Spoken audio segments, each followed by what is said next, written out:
as at today's date at 8:30 a.m. and also a list of documents referred to in that list that we seek to tender.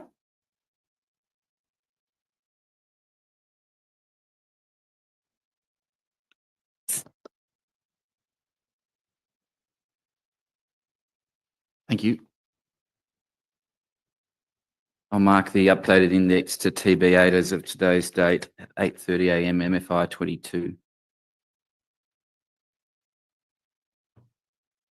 Commissioner, we have on the second document proposed exhibit number cross-reference to the item number in Yes. MFI 22. Do you require me to read the documents onto the record? No, the documents in that list will have the exhibit numbers attributed to them. Thank you. Anything else? That's it for administration. Yes. I call Fiona Macnaught. Thank you. You appear for the councillors? Yes. You have, yes. Thank you very much.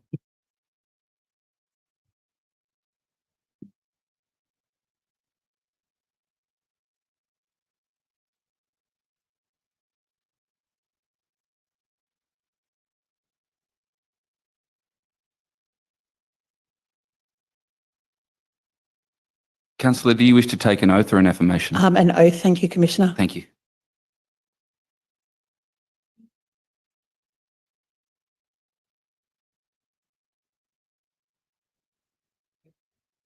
I do. Yes, Ms McDonald. Please state your full name. My name is Fiona Michelle Macnaught, MAC_N-AUGHT. Thank you. Thanks. You're currently a councillor on Liverpool City Council. Correct. When were you first elected to the council? That was December of 2021. When you were elected as part of a ticket for the Liberal Party? Correct. Before you stood in December 2021, had you stood previously for a councillor position at Liverpool City Council? Yes, I had. When did you do that? In 2016. And was that again on a Liberal Party ticket? Correct. When did you join the Liberal Party? Then roughly? Approximately 10 years ago. So about 2015. Probably about 2015. Just putting to one side your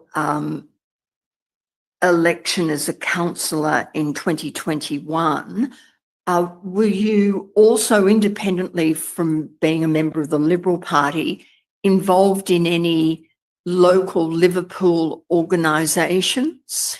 I had been involved in a community group in Moorebank with a group of residents that we called the Moorebank Residents Action Group.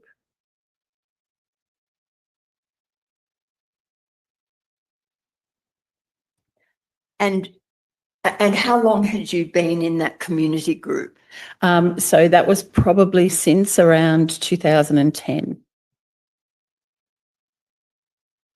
And as part of being a member of that community group, at times did you have any dealings with members of Liverpool City Council? We did, yes. So different councillors or the mayor at relevant times? Correct, yes. Did you have any dealings with any members of staff of Liverpool City Council? From my recollection, no. So your membership of the community group was, I assume, if an issue arose and you wished to agitate that, you would contact relevant representatives in the governing body of council. Correct. Was there any particular issue or issues that? Oh, yes. Still unresolved, Commissioner. I see. Okay. Yes. Did you want me to tell you about that? Or? Briefly, yeah. I had purchased land to build a home in an estate called George's Fair, along with many other people. There's about 1,000 lots there. And we learned that there was an application for a concrete recycling facility to be placed in close proximity to that estate. And so that was the issue that we all came together around. And it was the group formed for that particular issue Yes. as opposed to issues in the community more broadly? No, that was the formation of the group was around that. Thank you. Was that matter resolved in one way or another? No, Oh, it's still ongoing. still ongoing. And the community group, you're still involved in it? Not so much now. When I was elected to council, I stopped putting out information on that page. From my memory, one of the other ladies who was involved in the group took that over, and it doesn't really we don't really use that much anymore. Now, can I take you to your election? That was the election day was the 4th of December 2021. I trust that it was, yes, early December. And it was the election which was delayed because of COVID. Correct. And you stood as part of the Liberal Party ticket. Correct. Mr. Manoon was on that ticket. Correct, yes. And who else? Oh, Maybe if I ask you who was successful. okay, that would be easier. In the south, so Mayor Manoon, I think from my memory, ran in the South Ward, but also ran for the mayoralty, and he was successful at the mayoralty. In the South Ward was myself and Councillor Richard Amoon. Mm-hmm. In the North Ward was Councillor Mazar Hadid and Councillor Mel Goodman.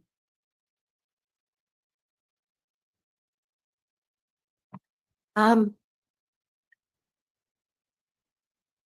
as part of the ticket representing the Liberal Party, did you have like a campaign office or something like that? Yes, yes, And the campaign office was in Liverpool? yes. And is your recollection it was like a temporary office, or was it used for some other purposes and you were just kind of slotted in? I think it was just a temporary office from my recollection, yes. And was Matthew Hart part of the campaign team for the Liberal ticket? Yes.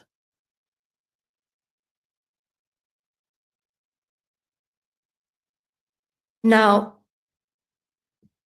I'm going to put some dates to you, and if you can indicate whether you roughly agree. The 4th of December 2021 was the election day. On the 21st of December, the successful mayoral candidate was declared. That seems correct. I don't recall the date, but that seems correct. And then it was on the 23rd of December that the successful councillors were declared. So it was really right up until Christmas. That could be correct, yes. Okay. Then after that, looking at it as your now new role as a councillor, generally, it was the 27th of January 2022 that you took your oaths of office. I assume that was the date. I don't remember, but yes, we did take that oath in January. And not saying that the council itself is quiet during January, but as a councillor, there's no council meeting in January. That's correct. If you accept that it was towards the end of January that you took your oaths, you're really not fully involved in your role as a councillor until you've taken your oath, and then it leads to the first council meeting. Yes, you can't participate in the first council meeting without having taken your oath. Right, so that's kind of a prerequisite. Yes. Do you recall, sorry, I'll just backtrack for a minute. The first council meeting was on the 2nd of February 2022. That would make sense. It's usually that first meeting in February of a new year is usually there's one towards the beginning of the month and then usually one towards the Correct. end. Can you recall leading up to your first council meeting, did you attend an induction or anything like that? This is for 2022. Yes, we did. There was an induction day at the Councillor Powerhouse. Mhm. I can't tell you what date that was, though. I'm sorry. Is your recollection it predated the first council meeting? Again, if you can't remember, don't be concerned. I can't remember, but we discussed things like the code of meeting practice. So one would assume that happened before the meeting, but I can't be sure. Right.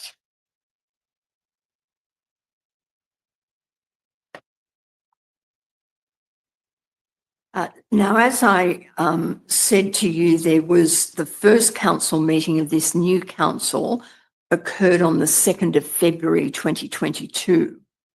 Now, during that meeting, towards the end of the meeting, a mayoral minute is put forward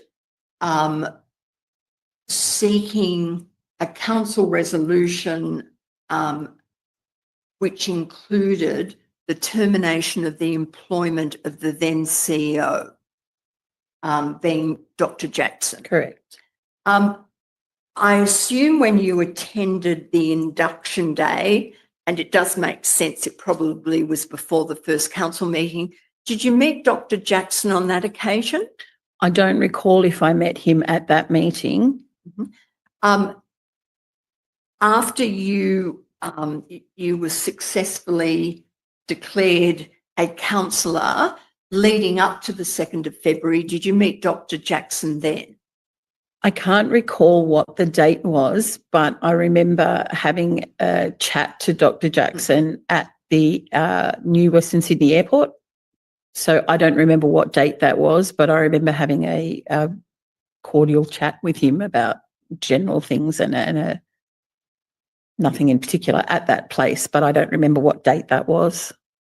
That was obviously when it was under construction, was it? Correct. Does it make sense that that's probably before the first meeting, given Absolutely, the that vote makes that happened sense. on Yes, that day? yes, that's why I say I can't be sure, but it makes sense. Yeah. And working backwards, before you were declared the council, successful councillor in the election, had you had any dealings with Dr. Jackson as either a member of your community group? No, not as a member of the community group, no. Any other dealings with him? Only that I had said hello to him on occasion. I attended I'm sorry, everyone's going to think I'm a big loser, every council meeting in the term where I was not elected to council from 2000.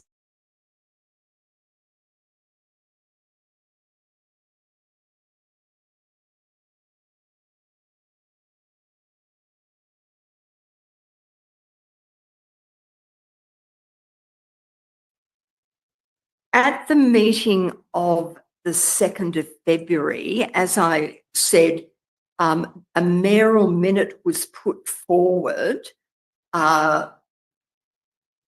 which sought the termination of his employment. Now, maybe if we could, excuse me for a minute. Whilst that's being looked at, don't take this as a criticism because it's not at all. But what drove you to attend? What was your interest in attending all of the council meetings during that 2016 term? I enjoy that representation and that process. I liked to be abreast of what was happening in the community. And given that I had run once, I obviously have a passion for local government and I'm a bit of a preparer, so I didn't want to ever get there and not know how to do it. So it was a very good lesson in watching how to do it. Thank you. If you can just excuse me for a minute.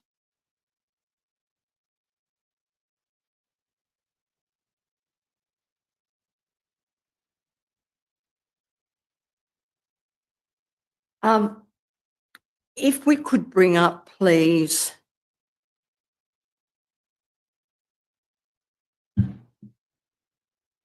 just hold on.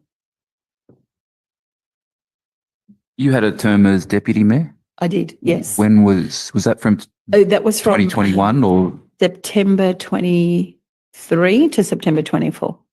So the position of deputy mayor runs for half the council term? Is No, that it the runs convention? for 12. There's an election every 12 months, every September, How long were you in that position? 12 months, Just the one? just the one term.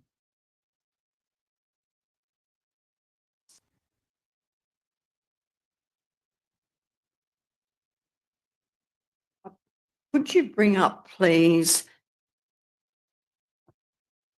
INQ.001.001.0951, please, and it can be live streamed.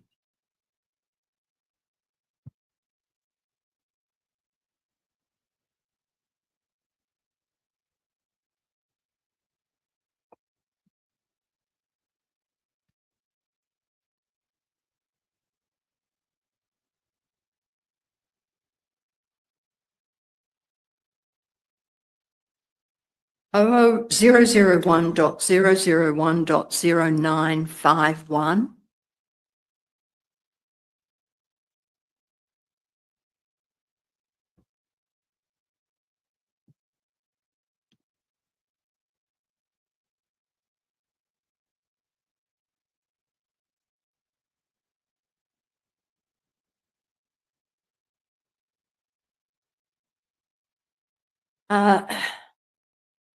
All right. We've got it. Here it is. Tremendous. This was the agenda Correct. for this meeting. And if we can go through to page 3. This is the order of business. And you can see there, it's got the usual format of apologies, confirmation of minutes, mayoral report, etc. And if you go down the order of business, and if we can keep on going, we get to committee reports, keep on going, questions with notice, then presentation by councillors, notice of motion, and then close. And if you want to look at it in any more detail, but there's nothing in the order of business about the proposed termination of Dr. Jackson's employment. Is that your recollection? That's my recollection of the agenda that I've just seen. I agree, that's the agenda. All right. And the issue of the termination of Dr. Jackson's employment arose through the mayor raising or presenting a mayoral minute. Correct. If we could then go to the minutes, which is INQ.001.001.0953.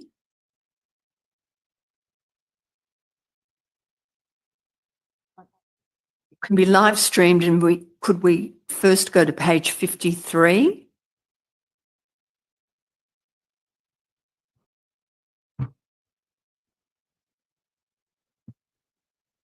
And can you see thereafter, I think, a presentation, a motion, then there was a recess, and then down towards the bottom of that page, we've got a closed session. And then if we keep on going, jump past that. And then that's it on page 55. Yes, page 55, we have a mayoral minute, subject personnel matter. And my reading of the minutes is you're still in closed session at this point. We would have been, yes. And can you see there the motion that after acknowledging the contributions and capabilities of the CEO, etc., paragraph 3, terminating his contract from the 11th of February 2022, and then there's a reference to a particular clause or section of the employment contract. Yes. Your understanding of that particular section or clause of the contract is the one that allows the termination of employment without cause. Correct. And if we keep on going down that page, we've got, it was put to the meeting and it was declared. You're part of the group who voted in favour of it. Correct. And putting to one side Councillor Rhodes, everybody who voted in favour of it was a representative of the Liberal Party. Correct. And then voting against, again, putting to one side Councillor Hull, who's an independent. The others were representing the Labor Party. Correct. Now, at the time that you voted in favour of that motion, as you've given evidence this morning, this was really the first substantive part of council business or life as a councillor that you're taking part in. Correct. January was, well, you weren't, you hadn't taken your oath of office, but in any case, it's pretty much a dormant month. Correct. Although I did recall that we went to the airport. Yeah, Yes. sorry. Yeah. But you had a cordial discussion with Dr. Jackson at the airport. Correct. Your description of dealings with Dr. Jackson beforehand seemed to be when your very impressive record of attending council meetings voluntarily, just a smile or saying hello. So you had no experience firsthand of Dr. Jackson as the CEO, how he worked, how he operated in that role, as at the 2nd of February. Not firsthand, correct. Were there discussions with, and sorry if I can just backtrack, Mayor Manoon was not part of the previous council? Correct.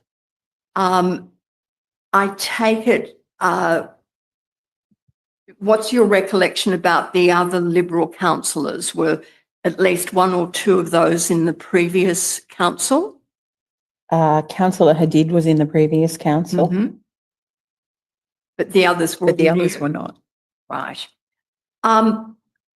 In the lead up to the meeting of the 2nd of February, did you have a meeting with the other Liberal councillors, including the mayor, concerning this mayoral minute?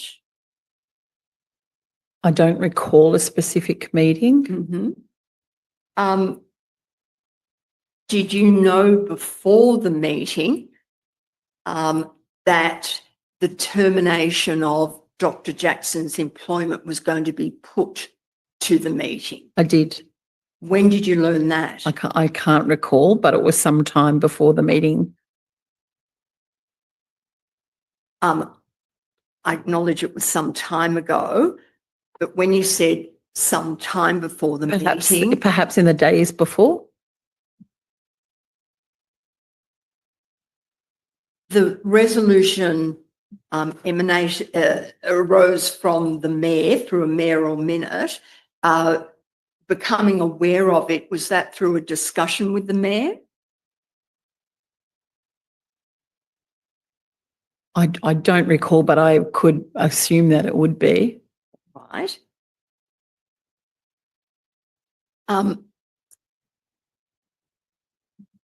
what was raised with you, I'm sorry, withdraw that, is your recollection that at least the substance of the resolution, that is terminating Dr. Jackson's contract of employment, was raised with you?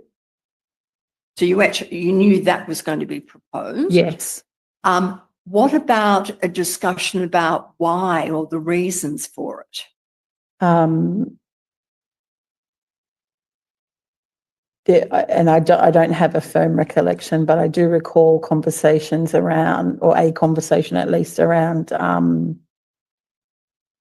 the direction of the council. It had been a difficult time beforehand. There was quite a lot of discussion around the financial position of the council. And I believe that Dr. Jackson's outlook to repairing or attempting to repair that financial situation was not conducive to repairing that situation. Right. The only person on the, I'm concentrating on the Liberal Party councillors. That the only person who was a previous councillor in the immediate council was Councillor Hadid. From the Liberal Party, yes. Right. Those concerns, did you ever seek before the meeting of the 2nd of February to have a discussion with Dr. Jackson? I didn't know.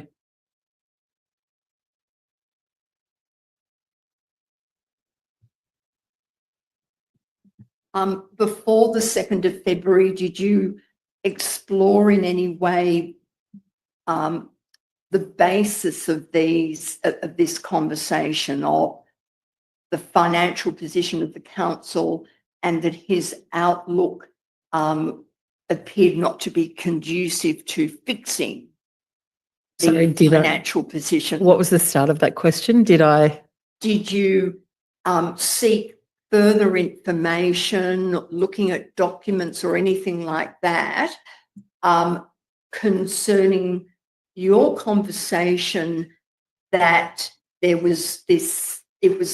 arose from the financial position of the council, and that there was a view that Dr. Jackson's outlook was not conducive to repairing the financial situation? I believe that was based on a comment by Dr. Jackson, and I think it was to the Mayor, but I'm not sure, that he was happy to run deficit budgets.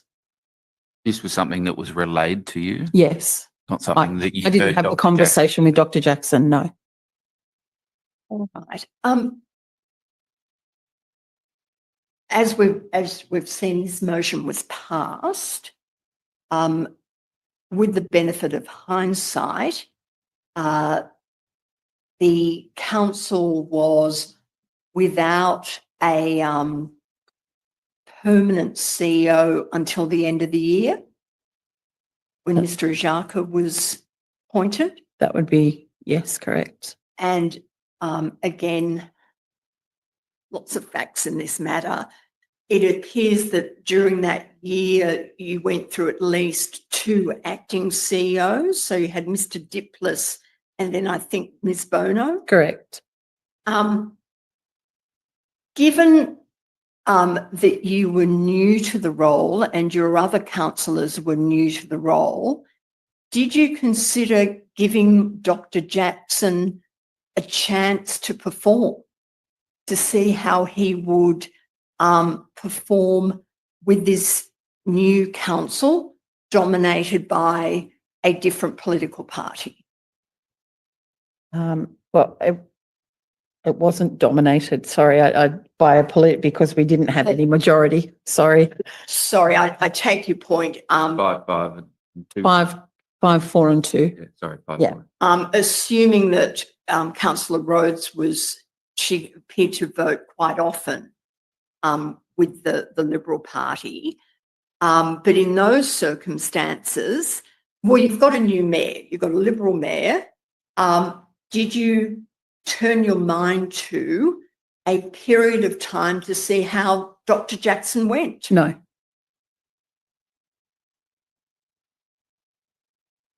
You know now that developing the budget really commences, I think we've heard evidence in about January or February. If there was an issue about not getting the budget back into the black, that could have been raised and dealt with and discussed with Dr. Jackson, other than a passing comment to the Mayor of, what was it? Something about keeping to deficits. So are you asking me about the budget process though?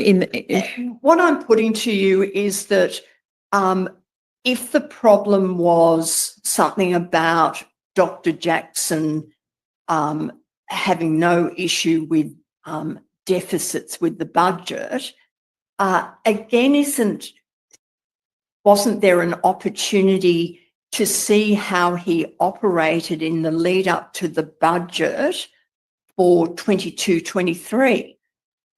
Because so to actually, that was the area of concern, to actually give him an opportunity to perform in the context of developing the budget, so you could actually assess him according to his actions. And again, that your decision on the 2nd of February curtailed that.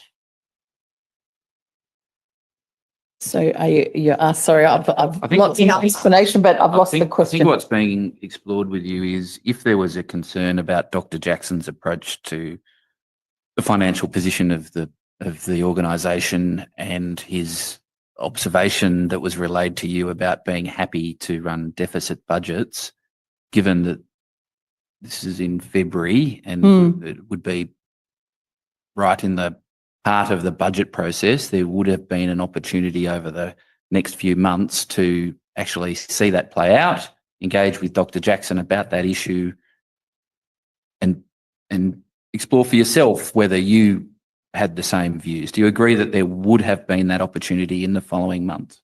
There would have been that opportunity with anyone who was there, but equally if Dr. Jackson was there, he would have been involved in those conversations. The voting, do you recall, I'm sorry, I'll start again. You gave an indication that you knew sometime before the meeting that this was going to be put, mayoral minute was going to be put forward. Did you have a discussion with your fellow Liberal Party councillors about it? I don't recall, but we would have. And why do you say you would have? Is that usual that you have? I think we would have, because Dr. Jackson wasn't at the meeting, so there would have to be some explanation about why Dr. Jackson wasn't at the meeting. Sorry, you're talking about it at the 2nd of February meeting. At the council meeting, Yeah. correct. What I'm looking at is you're informed at some time before the 2nd of February meeting that this resolution is going to be put forward. Mm-hmm. Do you discuss it with any of your fellow Liberal councillors? Before the meeting. Before the meeting, well, we discussed everything on the agenda before the meeting. So I'd say that, yes, we did. I don't recall a specific discussion about it though. So you would have some kind of get together or meeting with the other Liberal councillors about what's on the agenda for an upcoming meeting? Not necessarily just about that, and not necessarily just before the meeting. We met quite often, and we also met with all councillors over the term as well. Yeah. But to your knowledge, the Labor Party councillors weren't informed about this mayoral minute? I certainly didn't inform them, so. but I'm just interested in your practice, or practice is probably too strong a word, but you spoke about having meetings with fellow Liberal Party councillors. They would occur to discuss what's coming up on the agenda. Amongst other things, yes. Other kind of council or Representations that people had made to us, things like that.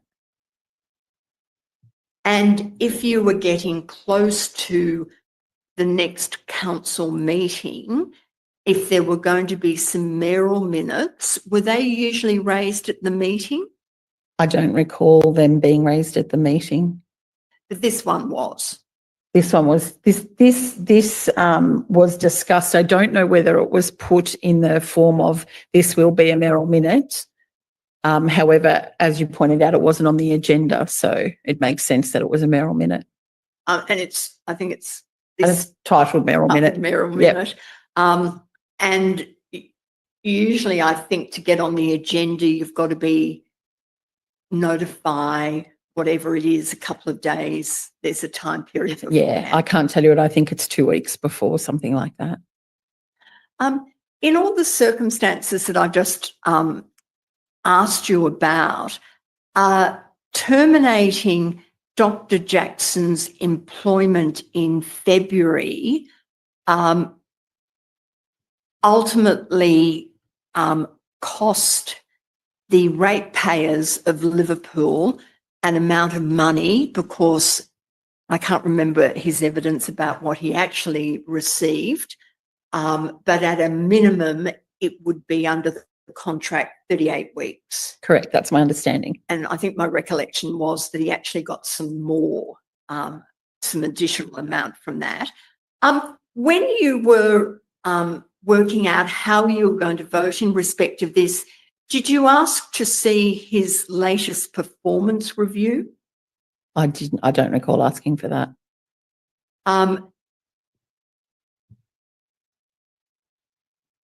Have you ever looked at any time leading up to this? Had you looked or asked for his performance review No. as to how he was going? No. In the circumstances with the cost to the ratepayers of having to pay for the termination of his contract, would have it been more responsible to allow him a period of time to see how he performed? We're talking about hindsight. Yes. Yeah. I acknowledge that. Look, I'm happy with the decision that I made on the day. I think we can look in hindsight at lots of situations. I mean, obviously, you know, you don't want to outlay any ratepayers' funds that you don't think are worthy of being outlaid.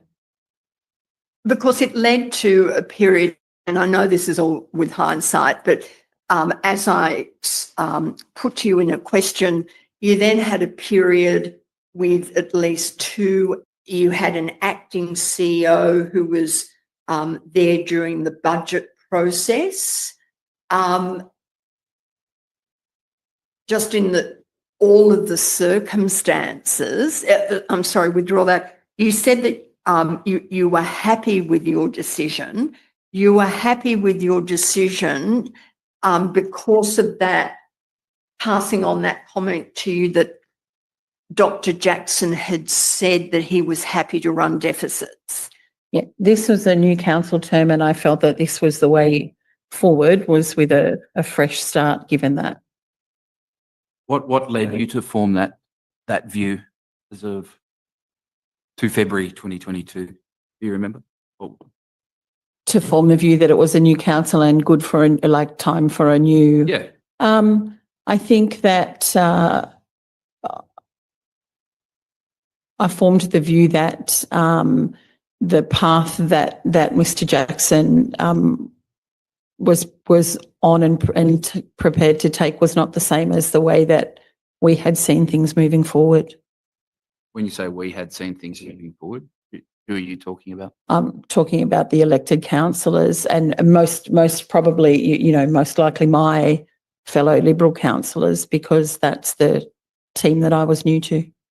And the path that you referred to Dr. Pulling. Jackson being on, was that the He didn't seem to me to be placing importance on pulling back the overspending and bringing the budget back. and what had led you to that view? Discussions that had been had with Dr. Jackson that were relayed to me. The happy to run deficits Correct. observation. Anything else? Not that I can think of now. All right, can I now lead to the termination of another CEO? I want to ask you about the termination of Mr. Ajaka's employment. Could we first bring up an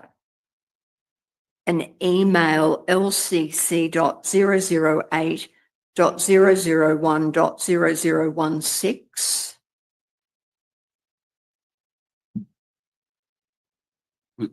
This will be in a record, and anyone can answer. But was Councillor Rhodes on the 2016 council? Yes.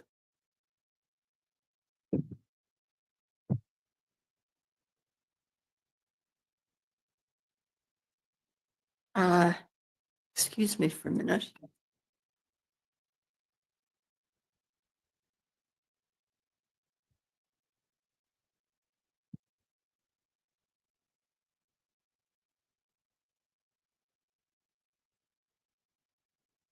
All right.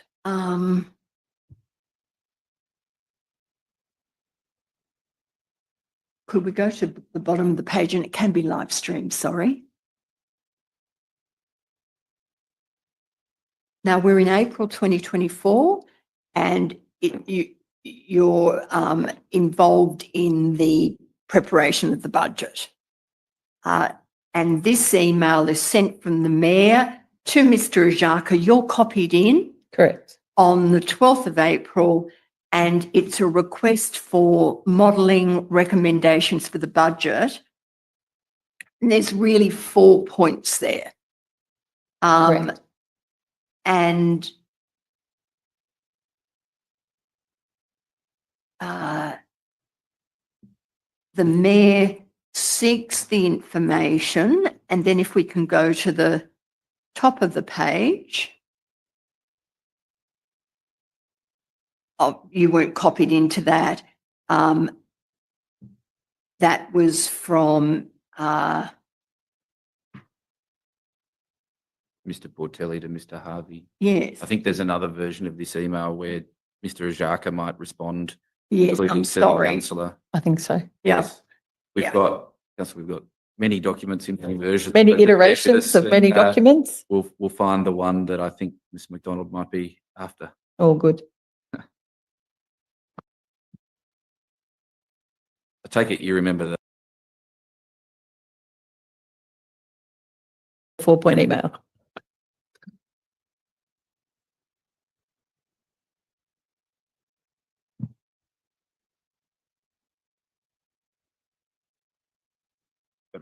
OLG.001.001.031.0310.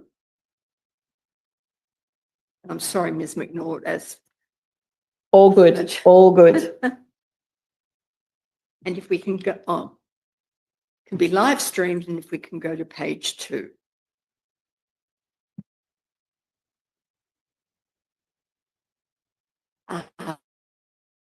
That's the email I just took you to. Correct. And if we then look at the bottom of page 1, there's just there, an email from Mr. Ajaka back to the Mayor. You're copied into it. Mhm. And if we're back there.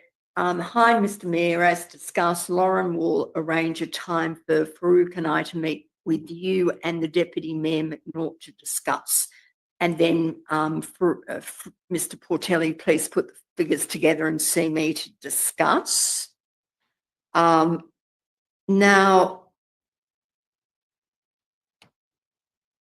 And Lauren is Lauren Myers. Yes, Who at that point, I think was the acting executive assistant to Mr. Ajaka. correct, Was his usual executive assistant, I think, was on leave. correct. Now, there is some exchange of text messages, and if we can bring up INQ.023.001.0006.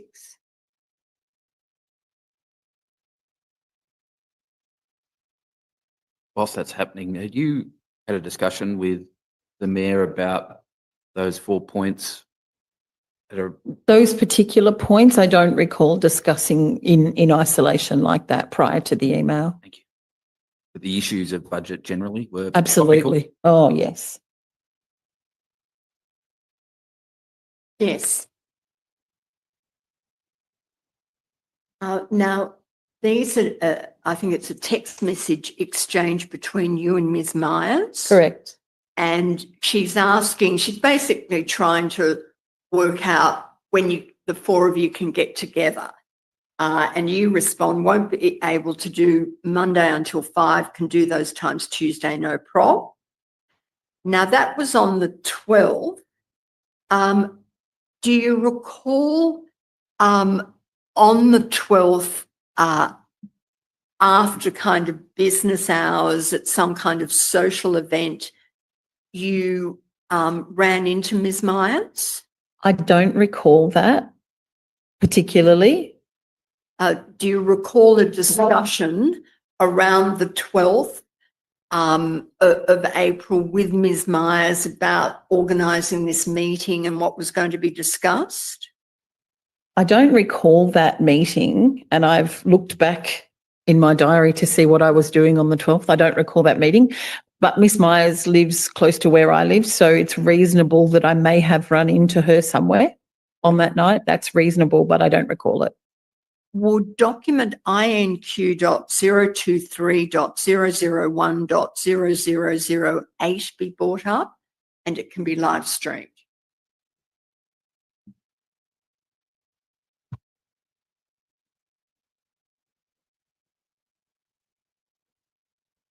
Now, you're not a party to this exchange, but what I'm looking at is the Ms. Myers message at the beginning where she says, and this is something she sent on the 13th of April at 8:35 a.m, caught up with the Deputy Mayor briefly last night in a social capacity.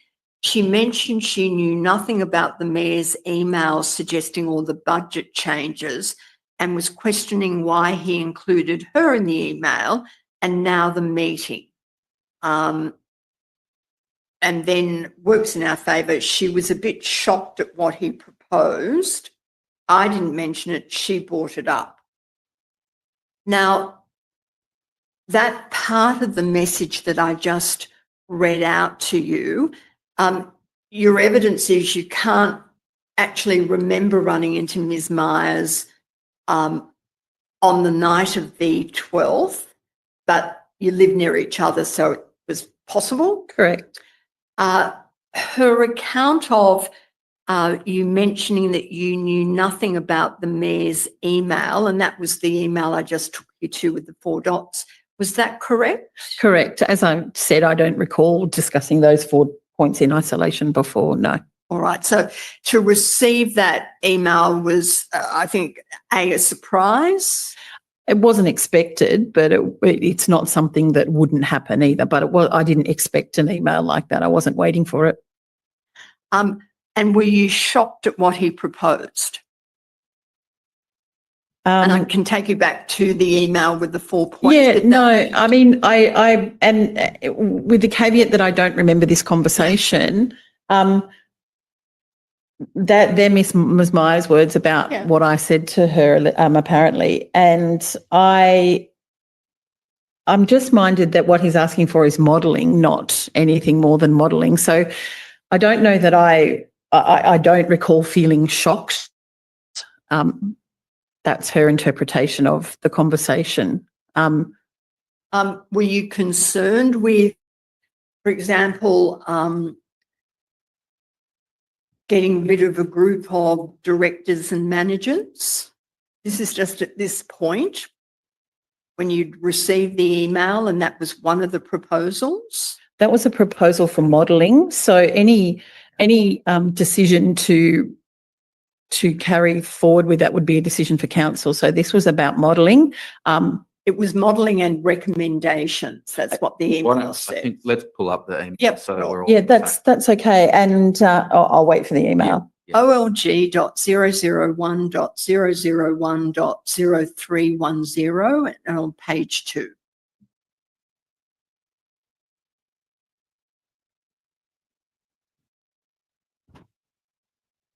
And down the bottom. So there's 4 points. The first one is the reduction of management costs. And sorry, I'll start off by it's a request for modelling and recommendations for the budget. Mhm. It's quite obvious that this has to be put to council and council makes the decision about the budget. But these suggestions in 1 to 4, can I describe them as at least new, as in they hadn't been part of the budget discussions and briefings up to that point? I'd have to look at the minutes of the workshop, but they may have been new. I can't say for sure because I don't know that we'd already fair way into the budget process. My recollection is at this point we were about $8 million. Yeah, it was. Yeah. There were So deficits, weren't there? And I think there were, yes. the evidence was it starts off at about 20 and then it gets down to about 8. Correct. And this is roughly around this time. Correct. But, you know, for example, you've got in a sense a proposal which is seeking modelling and recommendations to get rid of at least some directors and some managers. So asking for the modelling around what that would look And like. recommendations around that. Correct. And yes, recommendations. I would expect that if that modelling was done and the recommendation was not to proceed with that would be the recommendation. Mm-hmm. All right. Then 2 is a $1 million reduction in wages by removing non-core function positions. That would suggest redundancies. The modelling is looking at and possible recommendation is looking at redundancies. Being that I didn't write the email, I'm not sure, but what is intended by non-core function positions. But if there are, it's a reduction in wages. So however they get to that reduction in wages. Well, it says, and I know it's not your email, but you read it. It was sent to you, a reduction in wages by removing non-core function positions. Mhm. That could really only be, say, let's look at redundancies, isn't it? And potentially positions that were not filled already and taking those out of the structure.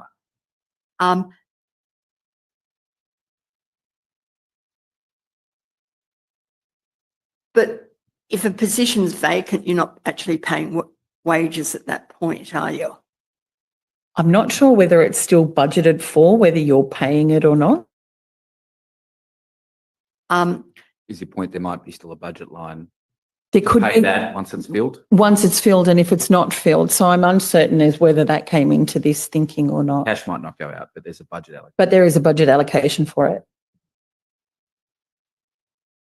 All right. The annual comparison of legal expenses over the last 10 years, did you understand that, in a sense, the subtext of that was maybe abolishing your legal section and looking to outsource all So I think it's looking advice? for a comparison between those costs over the last 10 years to help form an opinion. So that was kind of the subtext. If depending on that comparison, it may lead. That may or may not come into it depending on the comparison. And then the final one is looking at particular properties Correct, yes. and income projected from their leasing. Correct. Now, I've taken you, for this to Ms. Myers' email text message. Over the weekend, was there a wedding of maybe a councillor's offspring that lots of Yes. people attended? Correct, there was. You attended? I did. And Mr. Ajaka attended? He did. Do you recall at that wedding having a discussion with Mr. Ajaka about the email, that email, right? No. Okay. Do you recall any discussion with him about getting together to discuss it? I don't recall, but in saying that, I knew I was going to discuss it with him. So I don't recall when I knew that. I knew there was. And when you say discuss it with him, that proposal was a meeting with you and Mr. Ajaka, maybe Mr. Portelli, but not the mayor. It was just myself and Mr. Ajaka. And you have probably seen in the proceedings, there's a subsequent exchange between you and Ms. Myers trying to arrange that. Yes. And can we bring up, please, INQ.023.001.0009.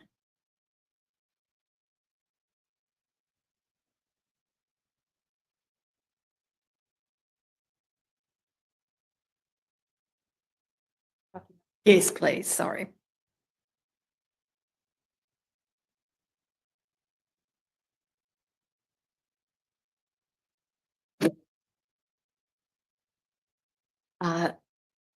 Now, looking at that, you can see that I think it's Ms. Myers emails you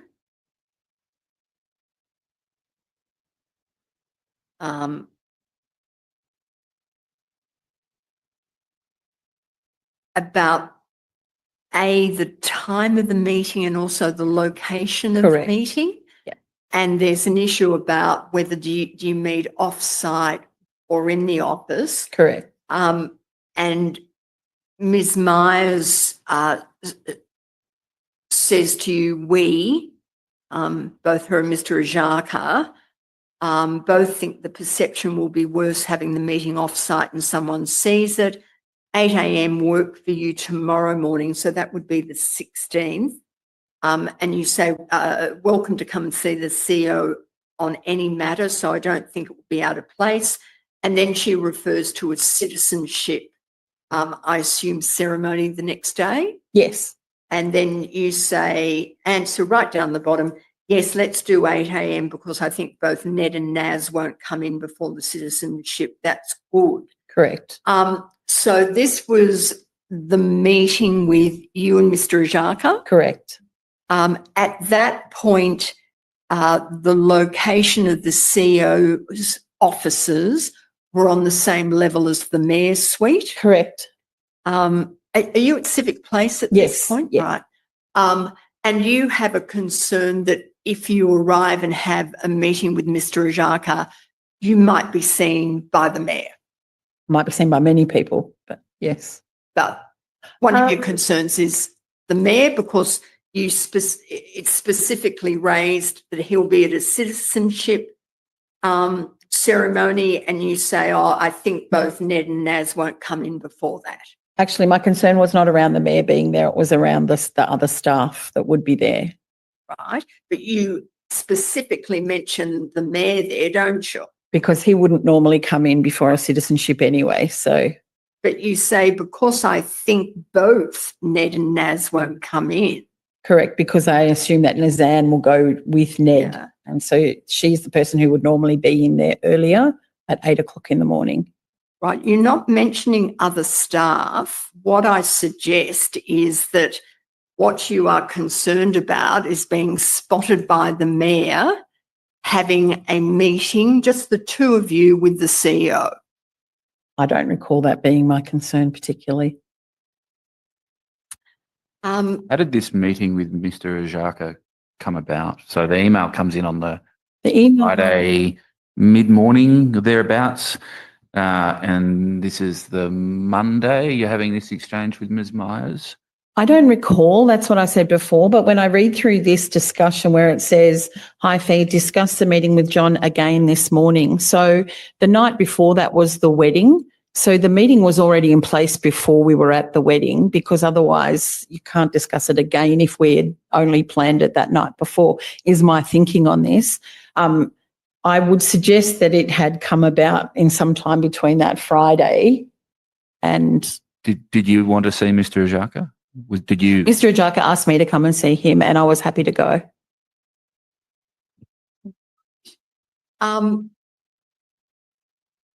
During the wedding, did you indicate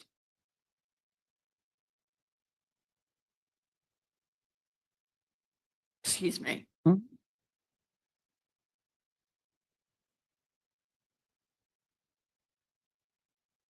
The message from Ms. Myers suggests a discussion earlier that morning about some kind of meeting. The discussion here, discuss the meeting with John again this morning? Yes. So if you read that, what Ms. Myers is saying is, I had another discussed meeting, and what I want to suggest is that's the proposed meeting between you and Mr. Ajaka. Yes, I assume that is. That would suggest that a meeting between you and Mr. Ajaka has been raised at some point before 11:59 a.m. Correct. Was that meeting discussed at the wedding? I don't recall. I don't recall a discussion at the wedding.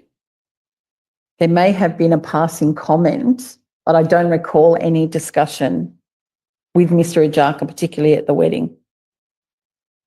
You didn't indicate a surprise to him about the 12th of April email with the 4. I don't have that proposals recollection at the wedding, no. And you're suggesting that you were did you suggest that you were very nervous about those proposals if they actually became part of a plan? No, that's not my recollection. Now, you had the meeting with the mayor. Oh, not sorry, I'll start again. You had the meeting with Mr. Ajaka. Correct. That was on the morning of the 16th. On the Tuesday, yes.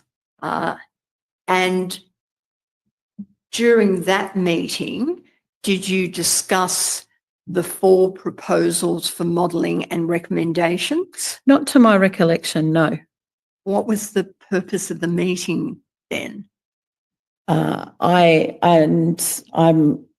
relying on what I also have explained in my my statement later on to the Weir investigation.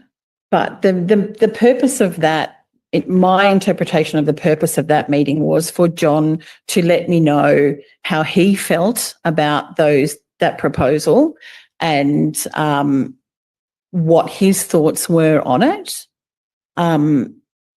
There was no formal discussion. The discussion was more around John's opinion on how the mayor was acting in this situation.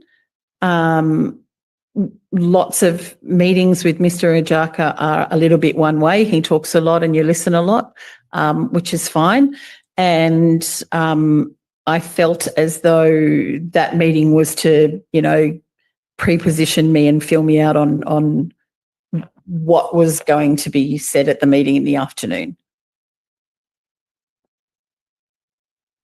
Just to make sure I understand Yes. correctly, do you mean that there was no discussion as to the 4 points individually, but there was discussion around the general topic? Around the general topic of The approach to the budgeting process? Of what he perceived the mayor was doing. Through that request for modelling and recommendation? And more generally, but yes. Yes, it went to other Yes. issues, but that just dealing with the 12th of April email, it was discussed in those general terms rather than getting into the specifics of each 4 points. Yes. What did Mr. Ajaka say was his perception of what the mayor was doing? He's made comments, and this is to the best of my memory, comments such as, this is crazy, what is he trying to do? He can't do this. This is crazy leading up to an election. The mayor's throwing bombs. He's being Machiavellian about his behaviour. We need to stop him doing this. Comments like that.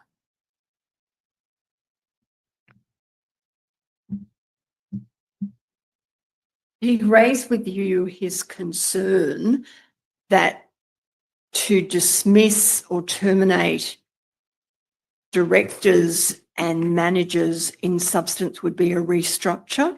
I don't recall him using the words restructure to me, no. It was more a conversation around, this is silly to do this. And did you respond to him either agreeing or not agreeing with it being crazy or? No, I listened to Mr. Ajaka in the morning.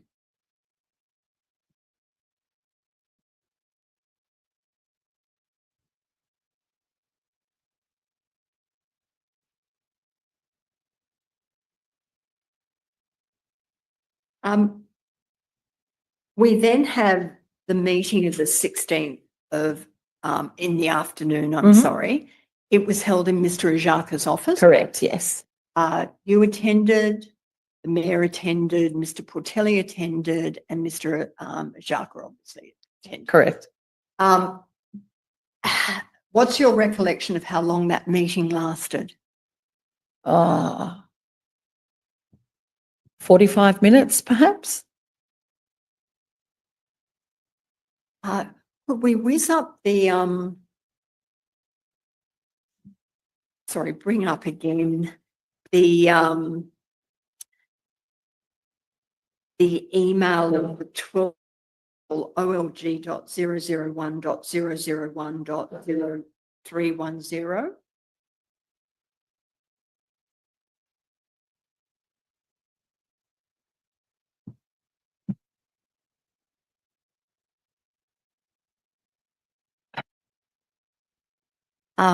If I can describe it as there are 4 topics. So during the 45-minute meeting, were all 4 topics discussed? I don't think they were, no. At least was 1, 2 and 3 discussed? I think briefly 2 and 3 were discussed. Is it your recollection that 4, which in a sense is slightly different because it's dealing with property, you didn't discuss it at all? We just didn't get to that point. I'm not sure why.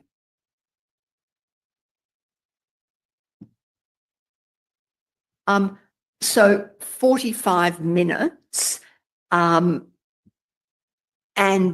the meeting didn't finish abruptly. It went for 45 minutes and then in a sense finished with,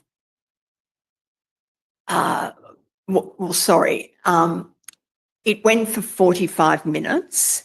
Do you agree that it didn't finish abruptly? There were obviously, there's we've talked about this meeting a lot. It didn't finish. It finished as meetings generally finish. But in saying that, I can't, in my mind, remember why we didn't get to point 4. So probably finished without being completed, but no, not abruptly.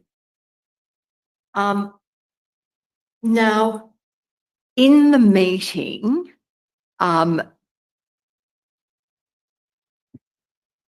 is your recollection that as it's set out there, you've got topic 1, topic 2, topic 3, topic 4, that you went through the topics in that order? We started at 1 and spent a long time on that. Okay. So a long time on 1, and in 1, part of the discussion about 1 was a nomination of, and I don't want you to name the person, but the nomination of a particular director as somebody who may be made redundant. The conversation with toing and froing went to that. So there was an identification of X, X's directorate or directorship may go. There was a name put out there, yes. And Who proposed that? The mayor was the person who said the name after being asked by Mr. Ajaka many, many times. and during, you've said it went for 45 minutes. The discussion on topic 1, I know it's difficult, it's a couple of years ago, but roughly how long did the discussion on topic 1 go for? And I could be wrong with the 45 minutes. It may have been longer than that. Maybe I'm really guessing. Maybe But most of the meeting was spent discussing material loosely related to point 1, and then the rest of it kind of was just wrapped up. When you say material loosely related. Well, do you want me to explain that? Yeah. Sorry, I should have waited for you. That's all right.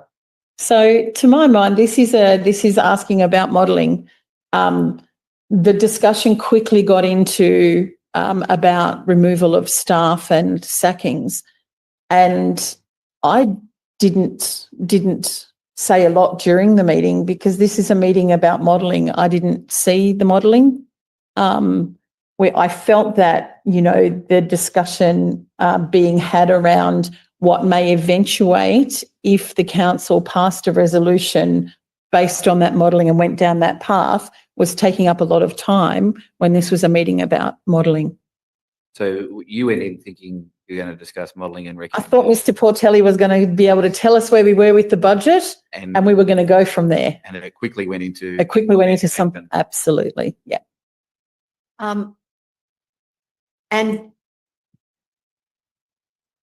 when the mayor nominated that particular person as a possible redundancy, did that lead to Mr. Ajaka uttering the words "shut the F up"? I don't think it came immediately after that name. Mm-hmm. But there was those words were uttered, but I don't think it immediately followed that name. Right. Around the time of uttering the name? Let me think back through the.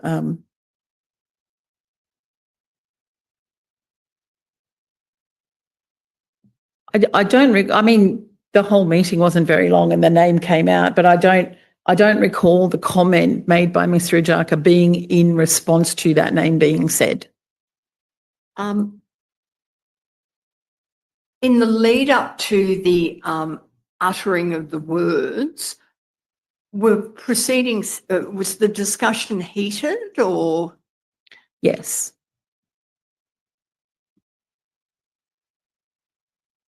You said you didn't really speak during the meeting? Not until after the event happened. before the event? Oh, sorry, there was one comment before the event, yes. What did you say? No, well, I particularly recall Mr. Ajaka saying to me words to the effect, and I've said this in a previous statement, you can't seriously agree with him. So I did answer that. What did you say? I said to him, we're being asked for modelling, John. That's what we're here to talk about is modelling. Is your recollection, did Mr. Portelli speak? Not at that point, but after everything. No, sorry. If we can just look at the meeting up until the uttering of the words, shut the F up, you didn't speak except for Mr. Ajaka saying something like you can't seriously agree with this, and you saying, oh, look, we're just looking at modelling. Correct. Up until the uttering of the words, did Mr. Portelli speak? I don't recall him speaking, apart from pleasantries at the start, I imagine. So the discussion mainly was between Mr. Ajaka and Mr. Macnaught. Correct. When Mr. Ajaka said the words, did you respond? No. Did Mr. Portelli? No. And did the mayor? No. So it was, the words were said, and then the meeting proceeded. The words were said, and then Mr. Ajaka continued to talk, and then when my recollection is then when he had finished talking, the mayor said, "Have you finished?" Because there was an allegation in the lead up to the swearing that Mr. Ajaka said, "You always interrupt me, you never let me finish." So then the mayor was waiting until he finished, and then he continued to speak. The mayor? After that, the mayor continued after Mr. Ajaka finished. And the meeting then continued discussing at least proposal 1, or maybe referring to proposals 2 and 3? I think my recollection is that after that event, that I said words to Mr. Portelli to continue in some fashion. Where are we with the budget now? Mr. Portelli responded He did, yes. and gave an outline, or? Yeah, just told me where we were sitting with the budget at that point. And when you say where we're with the budget, are you looking at what's the deficit? Correct, yes. Sorry, the projected with modelling up to that point.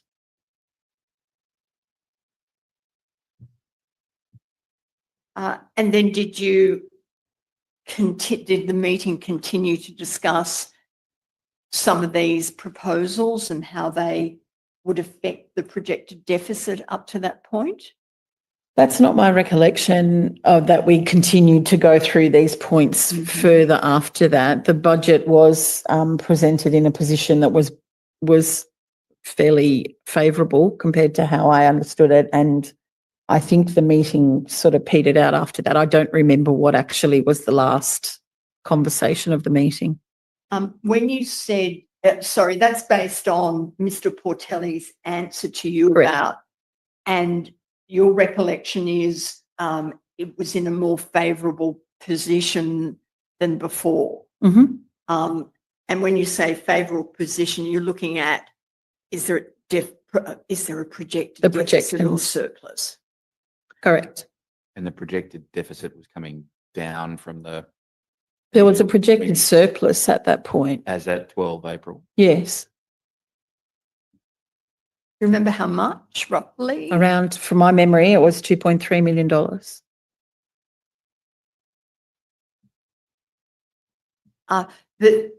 There was at least some reference to points 2 and 3. There was comments during the discussions that related to point 2 and point 3 as well, but not in-depth discussions. So after the swearing, the meeting did continue for a period? For a period, yes. Can you give us a rough indication of? 10 minutes maybe. And now probably all my timelines have mixed up with my 45 minutes. But it was a fair way. The uttering of the phrase seems to be the parlance we're using. Was a fair way into the meeting. There've been, yes, yeah. Doing the best you can. I Yes. understand it was a while. And after the uttering of the phrase, you can recall you asked the question of Mr. Portelli and he responded. Yes. And there are further discussions between, for example, the Mayor and Mr. Ajaka about either the proposals or the budget generally. I think from the budget generally, I think from the best of my memory, once Mr. Portelli said that the budget was $2.3 million in the black, that we said, well, how's that? And I don't recall the discussion particularly after that, but, you know, it was a different position than what we had walked in, and this was the first I was hearing of that. But there at least was some discussion after the utterance. Correct. We didn't get up and walk out after that was said, no. And then, and I know you're a little bit not being critical, roughly No. 45 minutes or Yes. went a bit longer. But then as some meetings do, it kind of petered out and then the meeting ended. Correct.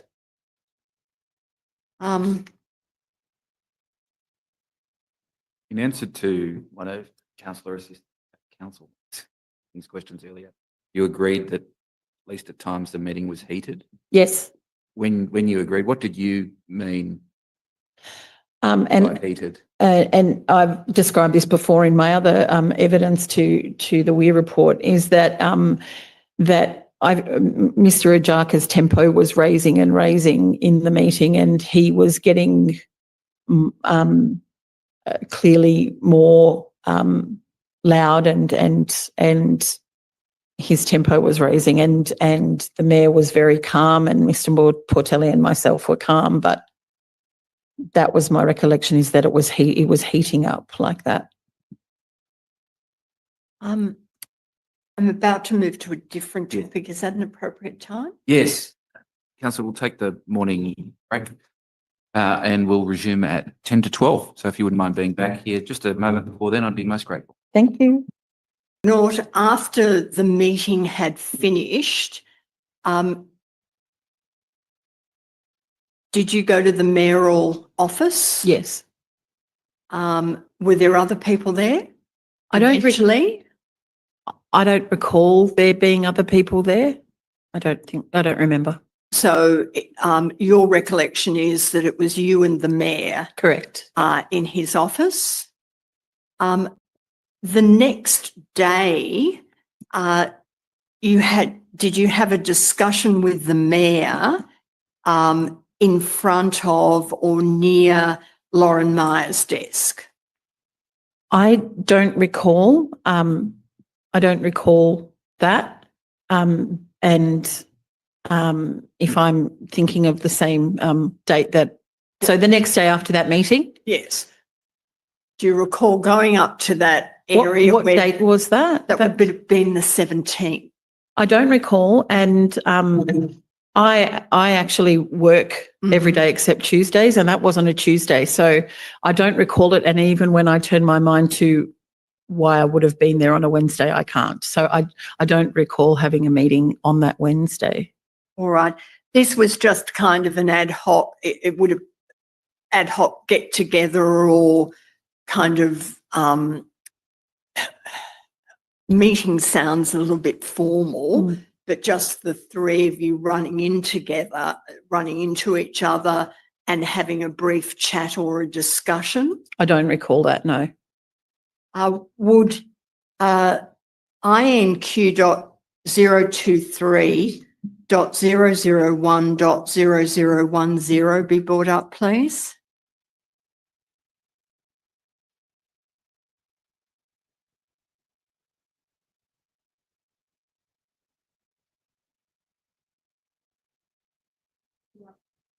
Yes, please.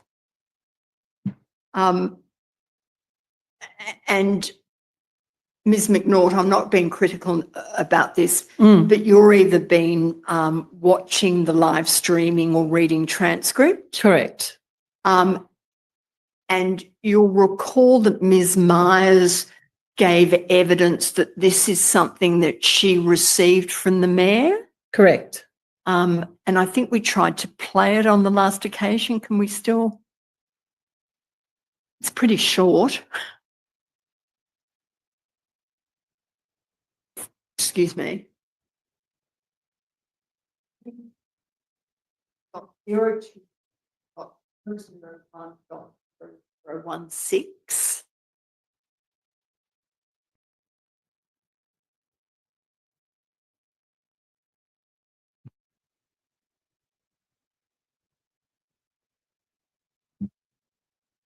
Yes, please.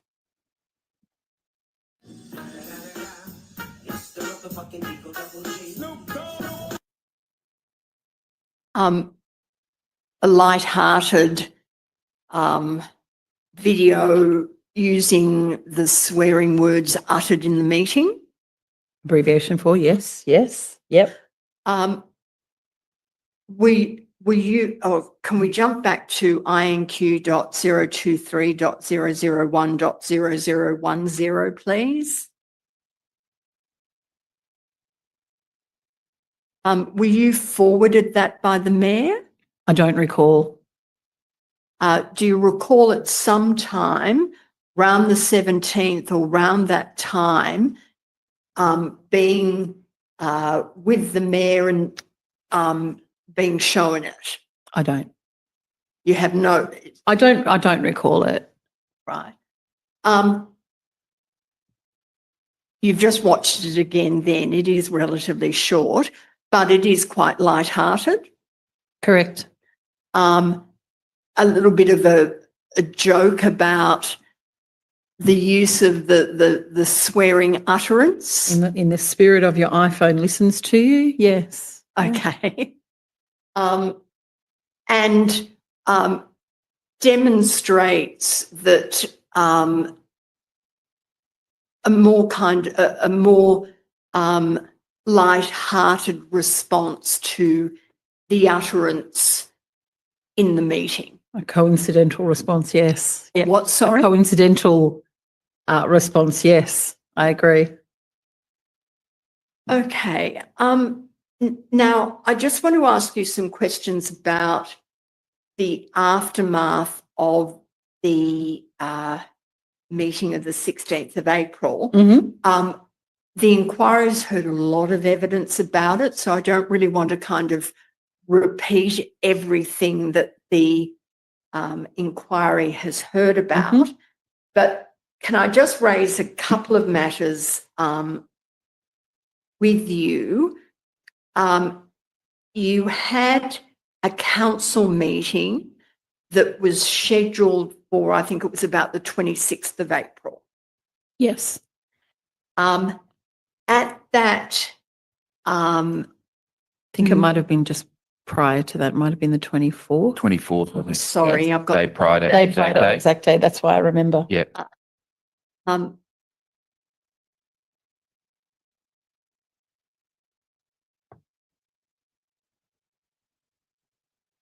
excuse me for a minute.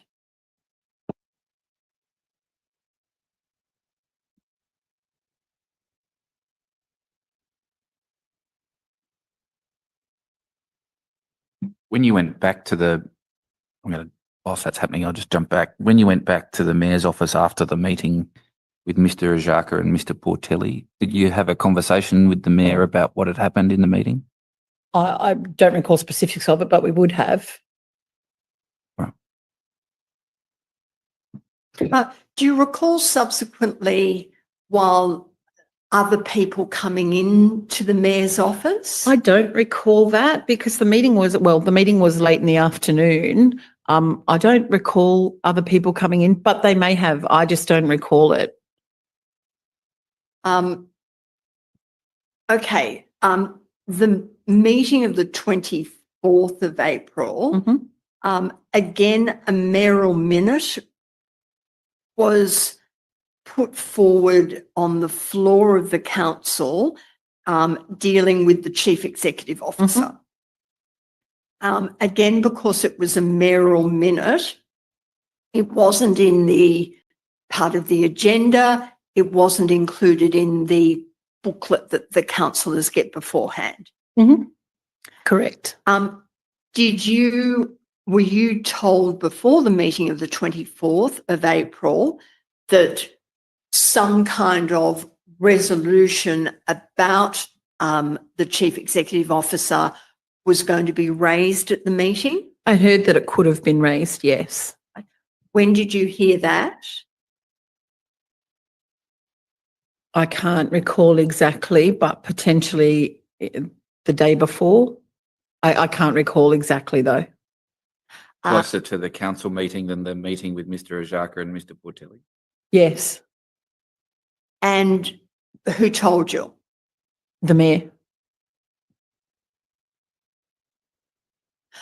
When he told you that, were you by yourself or were other Liberal councillors with you? I don't recall that. I don't recall the actual time that I became aware of it, so I can't say who was with me at the time. You just have a recollection that you were I informed. knew that there would potentially be. Right. Do you recall on the 20, when you work, do you work locally in the Liverpool? I work primarily in Fairfield, which is not far. And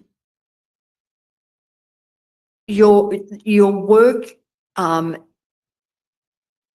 you're not an employee, you do, is it? I'm a contractor. Contract. Mhm. And is it a matter of, because you're a contractor, you can absent or leave your place of where you're working to meet up with people and then come back? Not particularly, because the nature of my work is that there are bookings made. Right. So with some notice, I can do that. And luckily with today, I could do that. But, Yes. But with notice, but no, it's not the situation where I can usually duck out and come back. I wouldn't normally do that. Depends on the bookings. It depends on the bookings and the scheduling. What sort of work do you do, I'm a Councillor? sonographer.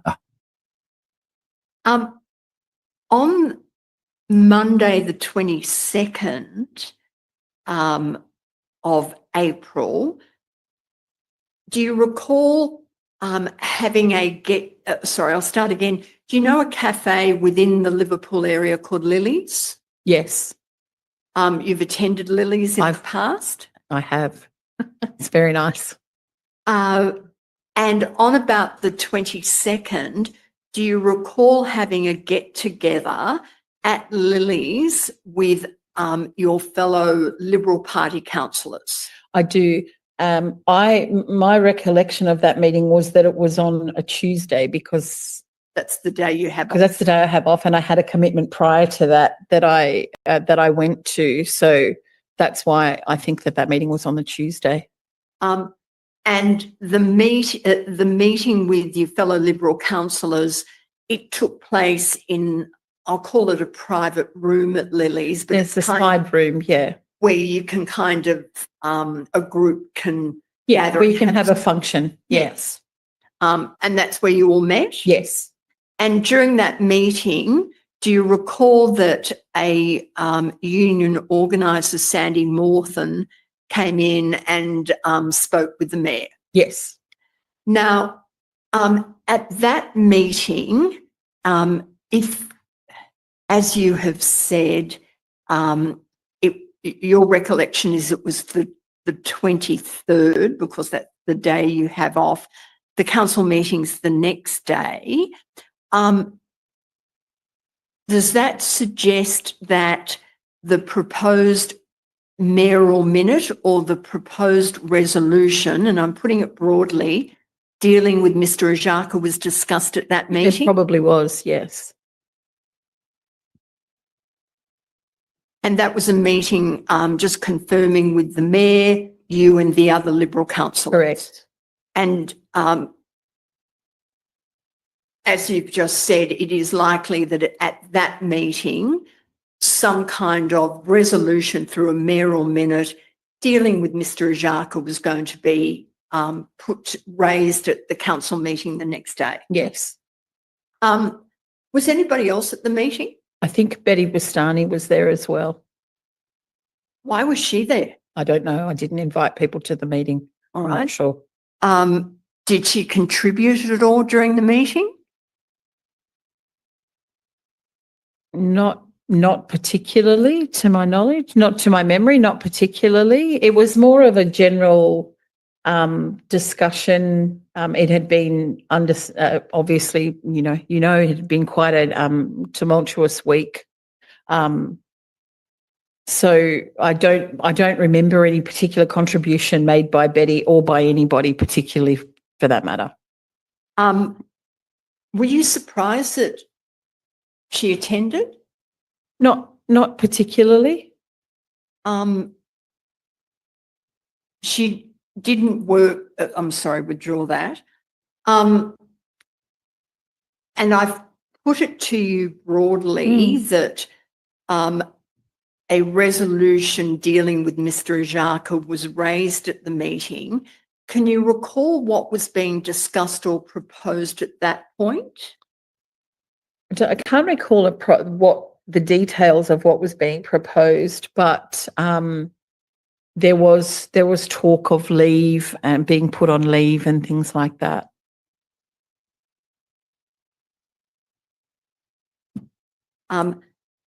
And that was leave for at least 6 to 8 weeks, something along those lines? Something like that.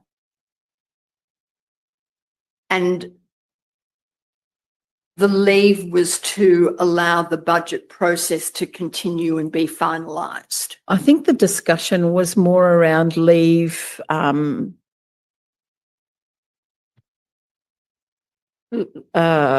was concerns for his health, but nevertheless, it was leave for that 6 to 8 week period of time that was discussed. I don't recall anything being formally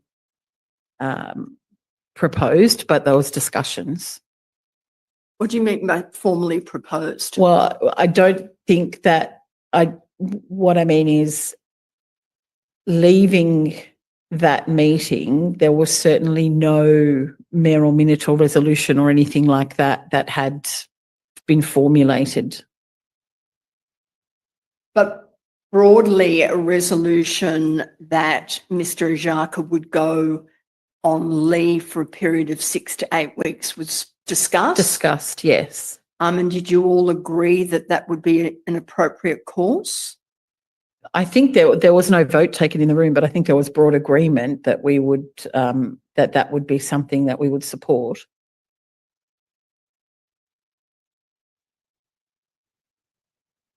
And was there, so at the end of the meeting,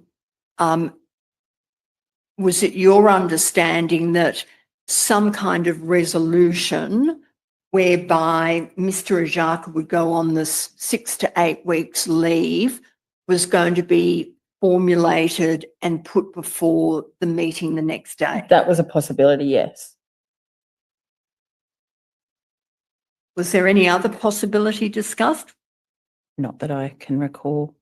Was termination of his contract discussed at that point? Not that I recall.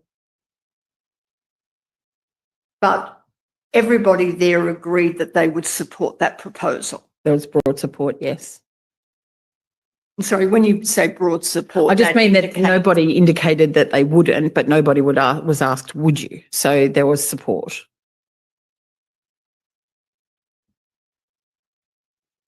All right. If we could bring up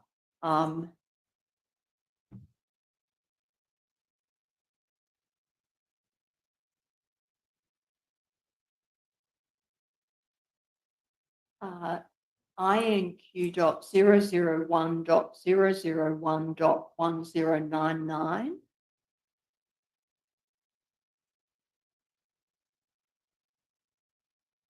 and that can be live streamed.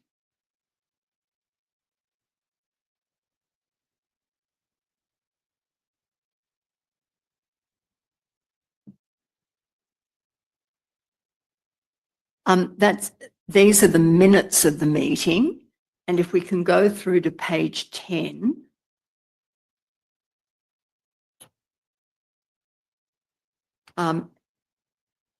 It indicates a closed session, and you've got the confidential mayoral minute with a recommendation, and I'm just concentrating on the first part of the recommendation. Exercise a particular clause in his contract of employment, grant leave with pay until the matters raised in the mayoral minute are considered independently. And if we keep on going.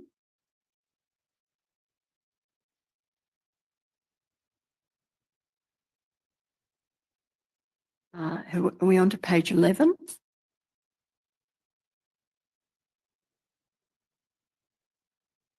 Then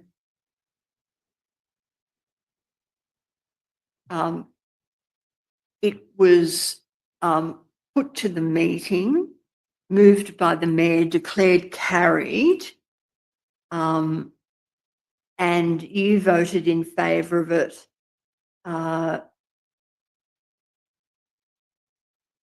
Councillor Hull voted in favour of it, but Councillor Rhodes voted against it. Correct. Your understanding of the motion is that Mr. Ajaka would go on the paid leave, and that would allow an independent investigation to be undertaken? Amongst other things, and I note that it says the points in the mayoral minute, but I don't remember what those points were. All right. But that would have been one of them.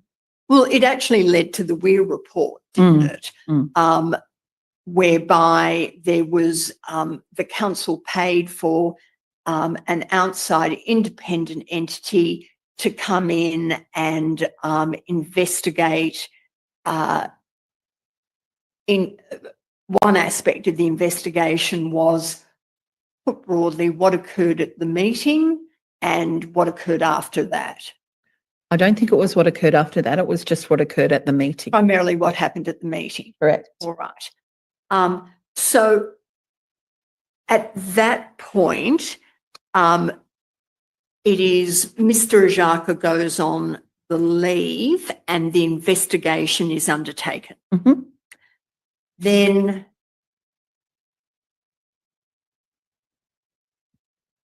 an interim report was obtained from Weir? Perhaps. I don't recall it, but you may have it.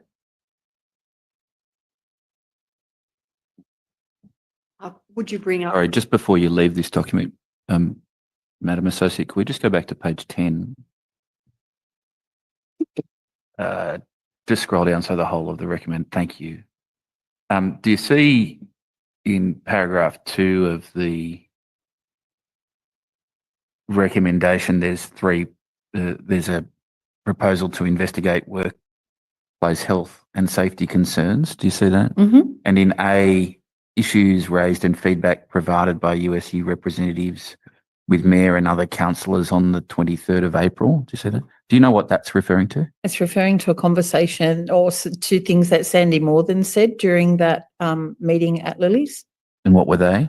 They were something to the effect that you should get over that swearing. There's nothing new about that. That happens around here all the time. You just need to grow thicker skin and get over it. To which the mayor said, well, then if that's the way that things are happening around here, we don't have a good workplace health and safety culture. And do you know whether that investigation happened? Into the WHS? I'm not. The one proposed in paragraph 2 there, including A, B and, well, A and B.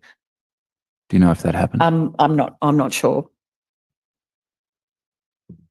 But independently of the proposed investigation in paragraph 2, there was also the investigation into, I think we described it as the swearing meeting. Yes. Yes. And you've spoken about speaking with people from Weir. Yes. And that was in respect of that investigation. Correct. Yes. In respect of that investigation, if we bring up LCC.002.004.0361.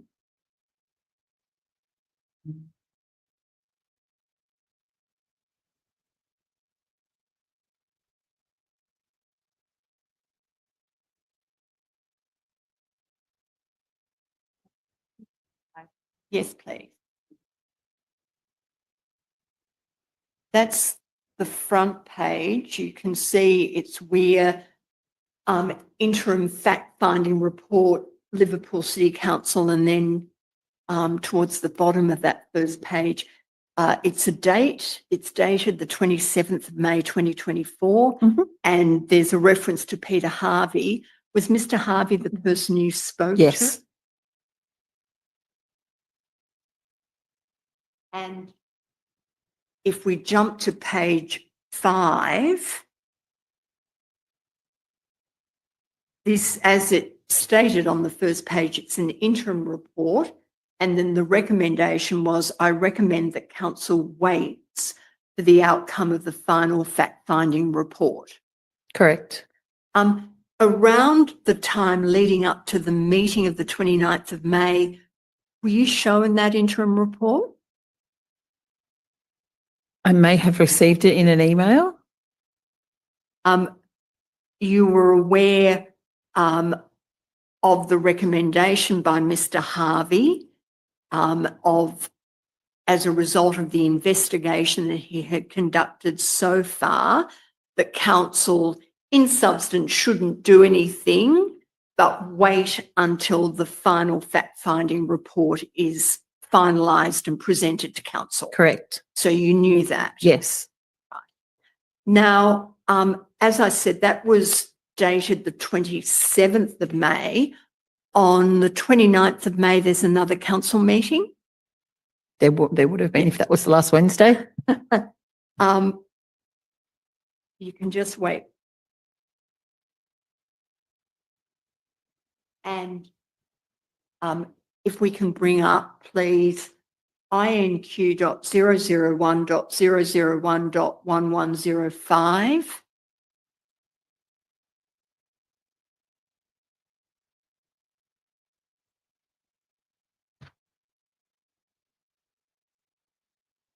Yes, please.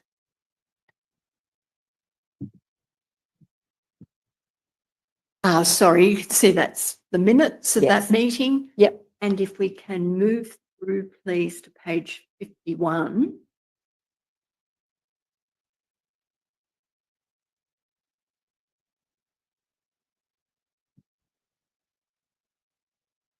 I think, sorry, if we can jump back to page 40.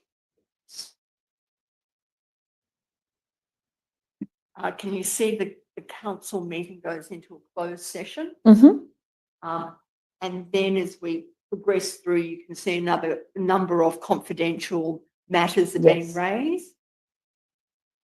And if we then progress back to page 51,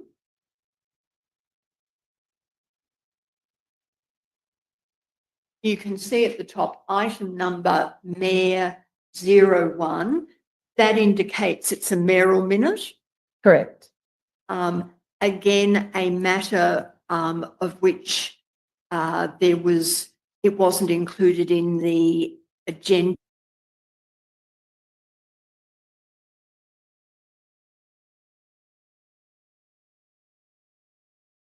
On the floor of the council by the mayor. It came to council, yes, at the meeting time, yes.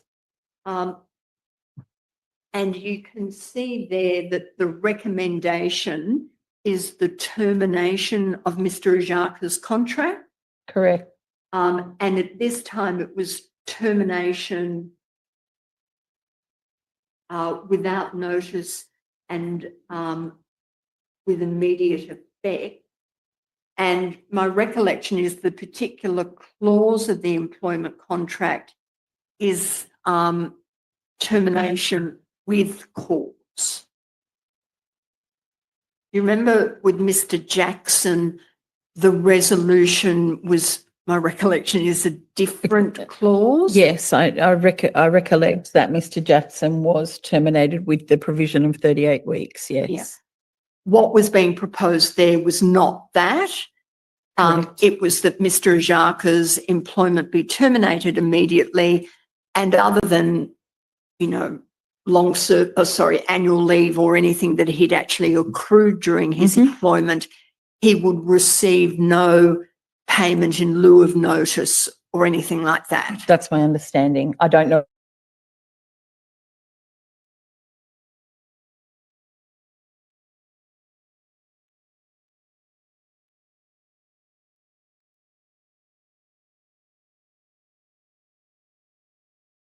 That resolution was going to be put to the council.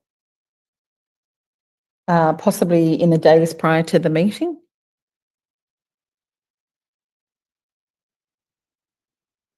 By that, should I understand that you knew before the meeting started? Before the meeting that it was coming? started, yes. Just precisely. Just I'm not sure exactly when, yes.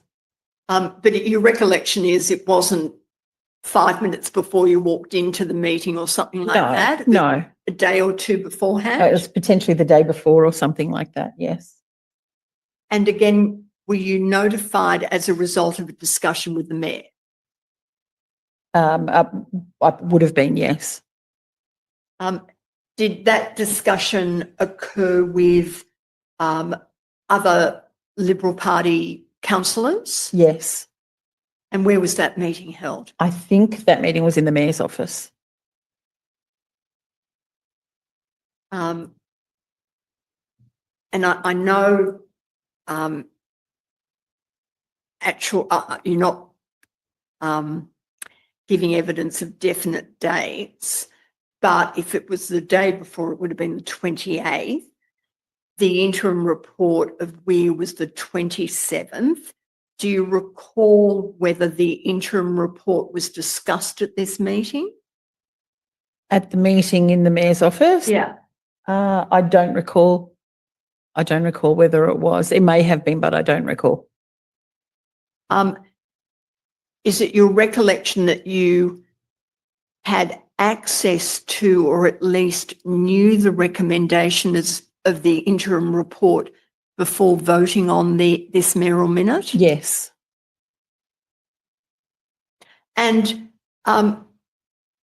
the engagement of Weir, that was at cost to the council? I imagine so, yes.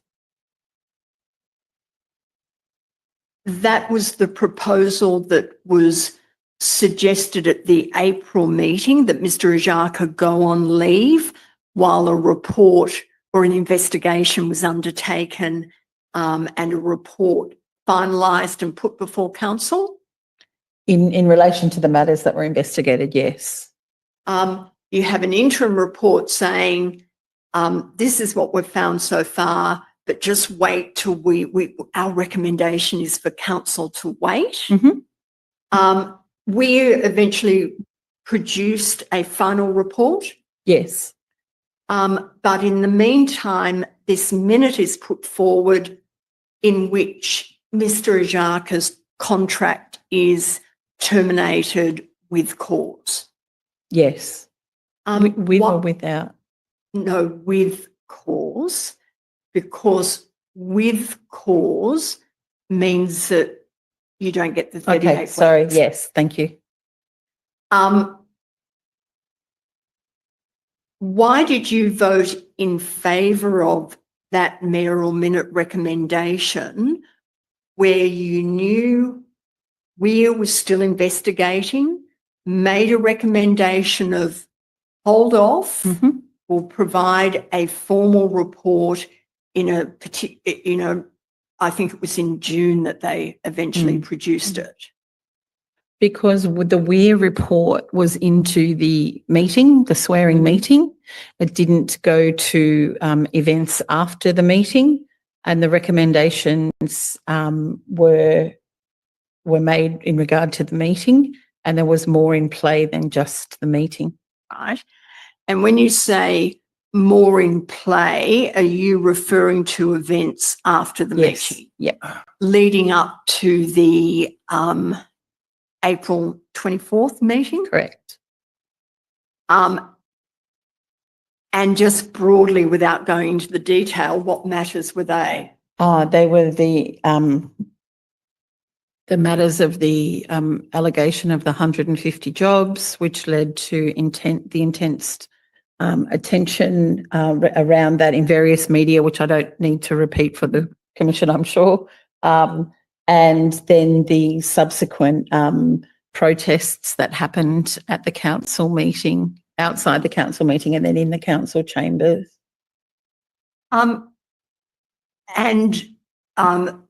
Before passing this resolution, did you raise those issues with Mr. Ajaka? I haven't spoken to Mr. Ajaka since the meeting of the swearing meeting. So you didn't put to him these allegations, and we're looking at terminating your employment with cause? Mr. Ajaka was already on leave at that time. No. But these are serious, what you've just spoken about, they're serious allegations to put to somebody, which is going to lead to his employment being terminated with cause, aren't they? They are, but I didn't speak to Mr. Ajaka since that meeting. Right. What I'm asking about is, if you didn't speak to him, what procedural fairness was accorded to Mr. Ajaka before you voted on this resolution? If you don't know, that's fine, but it would appear that you didn't speak to him. No, there were conversations that were had, but I did not speak to Mr. Ajaka. All right. Who had the conversations? I believe that the inquiry has heard that there was conversations between Miss Councillor Goodman, Shane Mallard, Mr. Ajaka. But they were all to do with the swearing meeting and questions about trying to arrange an apology where Mr. Ajaka would apologise to the mayor. There was also reference to the 150 jobs and the rumour of that, and that not being addressed as well. Where was that? I didn't have those conversations. All right. You didn't have those conversations. You've just spoken about evidence that you think, or you have a recollection, has been given in this inquiry. What I'm interested in is if you can think back to the lead up to this meeting. You didn't speak to Mr. Ajaka, but did anybody, to your knowledge, raise with Mr. Ajaka these serious allegations and get his response? I'm not aware of a two-way conversation about that, no. Did you turn your mind to that when you were considering whether you were going to vote in favour of the recommendations according Mr. Ajaka natural justice? I considered, when I voted on this motion, the situation around Mr. Ajaka and the way that I believed it should have been handled when it came to that disruption of the 24th of April meeting, and the lack of any attempt to quell that situation or dispel the rumours or calm the staff or allow the staff not to be as heightened and uncertain as they were about those rumours.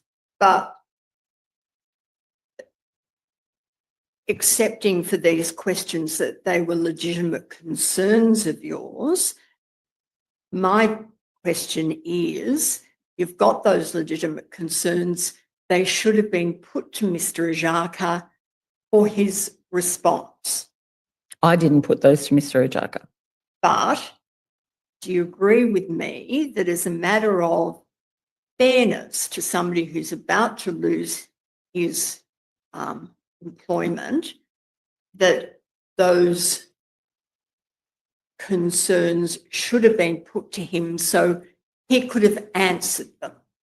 They could have been. Should have been, isn't it? They could have been. I'll go with could have been. Because again, we had the situation here, and this is what occurs subsequently. The council's engaged WEA. It's engaged incurring costs for the WEA report. Then if you accept or assume that Mr. Ojaka wasn't given an opportunity to respond, what then resulted was legal action was initiated. Council incurred costs in respect of that legal action. Ultimately, there was a settlement, and we've heard evidence of the settlement in the inquiry, which included a payment for Mr. Ojaka's legal fees. Mm-hmm. So again, it's just incurring additional costs that the ratepayers have to pay in circumstances where I would suggest procedurally it wasn't an appropriate course to follow. Do you agree with that? I take your point on that.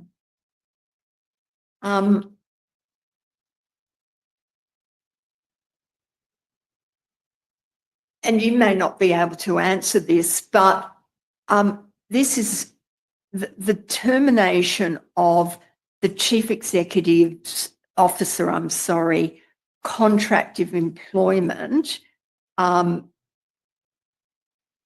with cause is a very serious matter. You'd agree with that? Yes. I anticipate the evidence of other councillors, in particular the Labor Party councillors, will be along the lines of we had no notice. It was a matter of while we're in closed session with the other confidential items, this is suddenly put in front of us. Given that your evidence is that it was probably about the day before you knew this was going to be raised, do you have any comment about why it wasn't in some way raised or notified with all of the governing body? I don't know.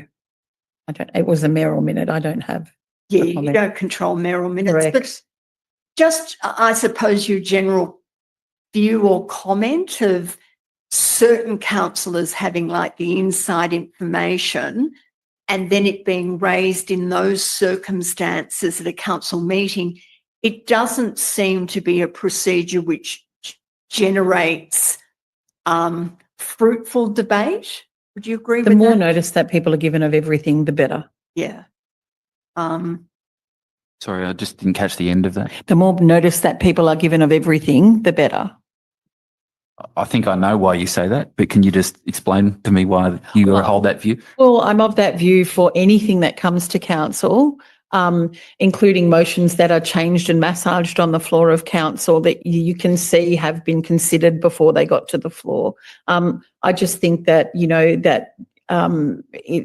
it's better practice to give as much notice as you can so that people can consider their position before you're on the floor. And consider their position, get advice from staff Yes, if required.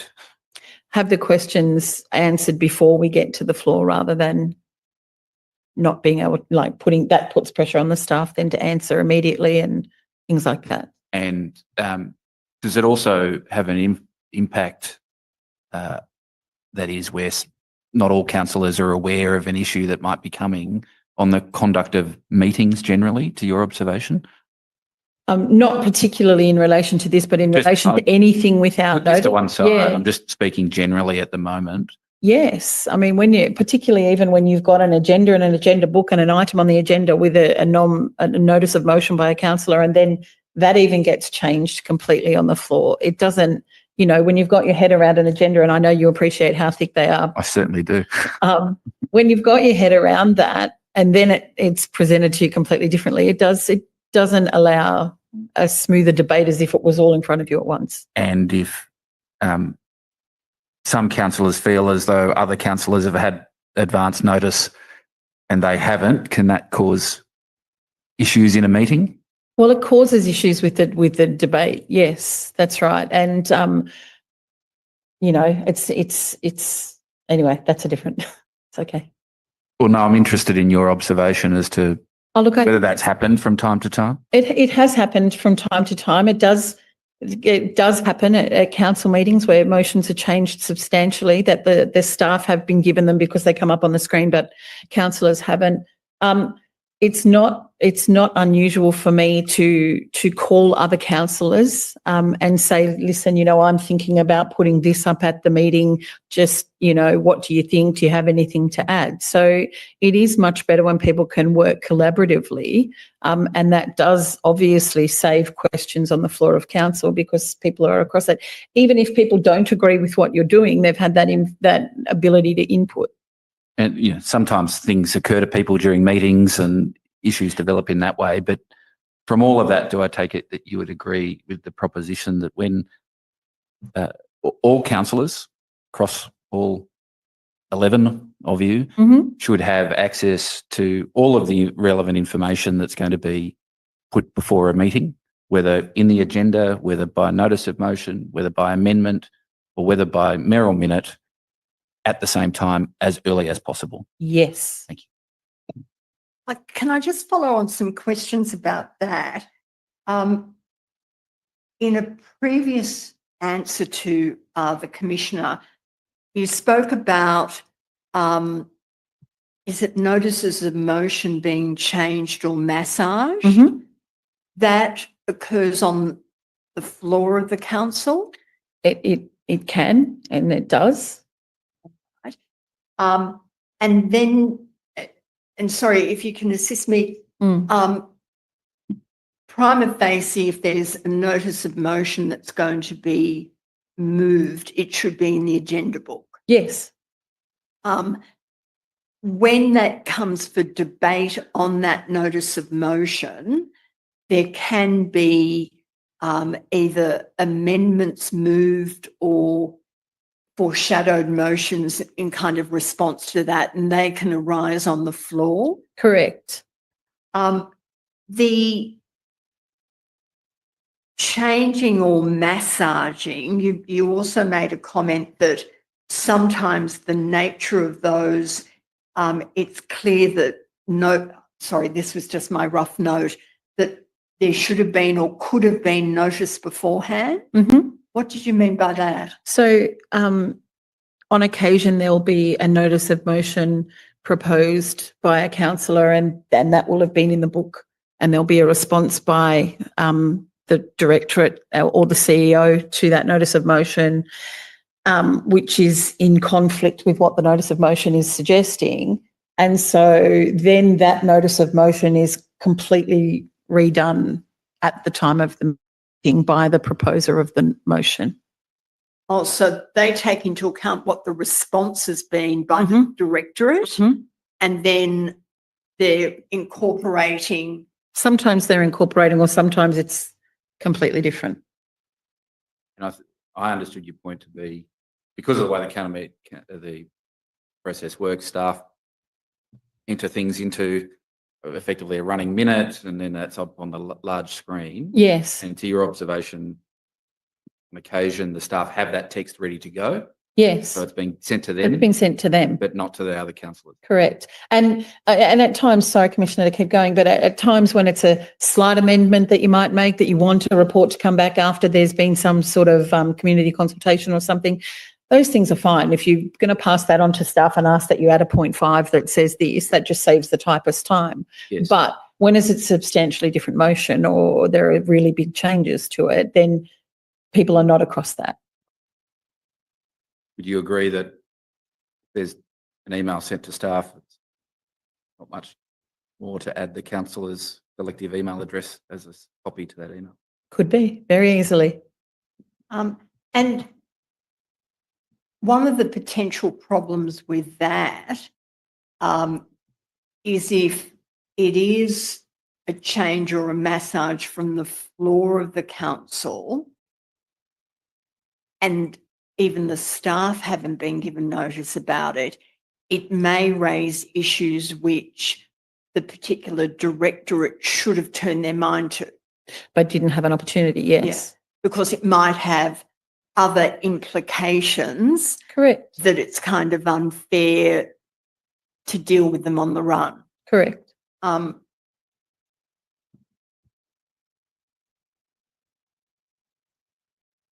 Your example of on occasion you will call other councillors and say, I'm going to put this up at a meeting, does that arise in circumstances where you've looked at the proposed notice of motion, for example, and you want to change or massage it? No, it's more like when I'm going to put up a notice of motion myself. But in the context of within time, so it's in the agenda book? Yes, yeah.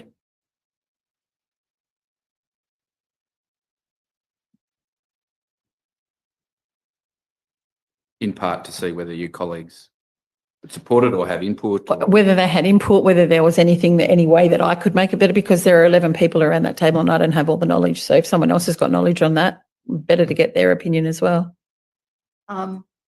And when you say you call other councillors, that's across the board, not just Across the political board, yes. Thank you. And this is just kind of from left field. You get the agenda booklet, and my recollection is it's about on the Friday. It's about on the Friday. Meeting. Correct. Do you have any observation about whether that's adequate time? Oh, there's no time's adequate time. I think it's contained in the code of meeting practice when you get the agenda. Look, it is what it is. It would be lovely to have things as early as possible. Sometimes during briefing sessions, you can surmise what might be coming onto the agenda. But otherwise, no, we do normally get it, I think, on the Thursday or the Friday. Mm-hmm. Gives you a good weekend of reading. Yeah. it's a balance, isn't it, between giving the councillors enough time to digest what they need to, but also not having it so far in advance of the meetings that things shift. I agree, and it's really difficult, and we had some discussion around that not so long ago. But obviously, the more notice, the better. But you still have to submit it sometime after the previous meeting. Have the correct directorate comment on it, bring it back, check it again. So it is a month is not a long time. Yeah. I'm sorry, I've still off on a tangent. I started it. No, that's you spoke about briefing sessions. Mm-hmm. So putting to one side what may occur after last week, Mm-hmm. but the way the council functioned was that if there was some kind of notice of motion or report which included a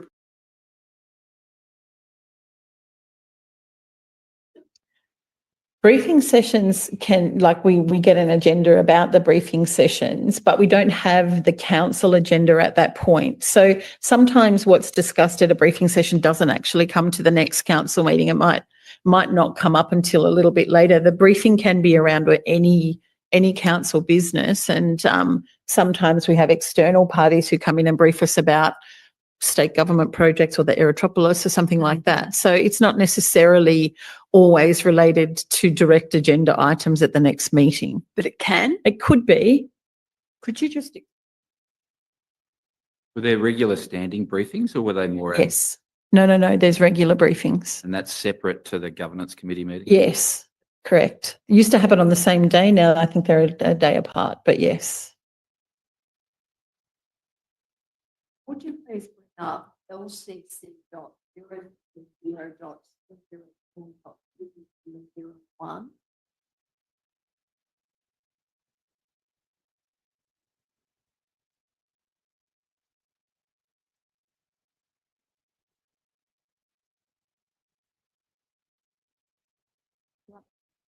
Yes, please. This is the model code of meeting practice for local councils in New South Wales. I was going to say, Friday. I have to say, I have not read that since last Friday. All right. You've had you've had a quick read of it, or No. okay? Oh gosh, no. I'm aware it's out by text messages, but no, I haven't read through it in any detail at all. Look, I just wanted to take you to one section which deals with briefing. Yes. I think it's 3.31 or page 8, if that helps.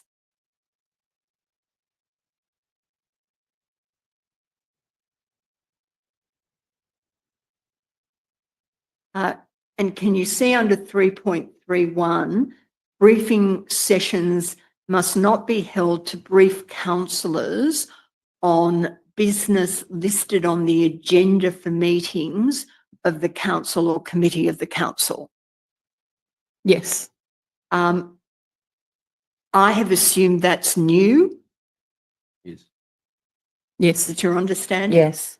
Now, with the example that you gave of briefing sessions that occur, if it's a topic which isn't linked with an item on an agenda for the meeting of a council or the committee of the council, it would appear that you can still have a briefing on that, but it would appear now to prohibit if there's a proposed briefing and it's a matter that's on the agenda or coming up on an agenda. That's my understanding, but I haven't had any discussion about it, but that's my understanding. And I know you haven't had a chance to fully consider it, but your experience with briefing sessions at council, are you concerned about the effect that may have or its repercussions? If I understand it the way that you just described it, then no, because we have a session of briefing prior to an agenda. So it's nothing that we're talking about is technically an agenda item at that point. But I don't know whether my understanding is correct of that. And I'm putting a stenographer's view on it, not a lawyer's view. So I need to get, general counsel and people to help us understand what that means for us. So as I understand it, at some councils, there is a practice of, or has been a practice of, after the agenda is released, a briefing of councillors that effectively runs through the whole agenda. And I'm not saying lots of councils do this. This is my understanding, driven in part by the consultation paper that led to this, where the councillors would be briefed on matters in the paper ahead of the meeting. But that doesn't sound like the briefings that That's not you the have style at of Liverpool. briefings. Correct. Can we go to, is it 9.7 that deals with Merrill minutes? Yes. Oh, sorry, can you bring that up, please? Yes. Could you just have a look at 9.7 to 9.9 and just let me know when you've done that?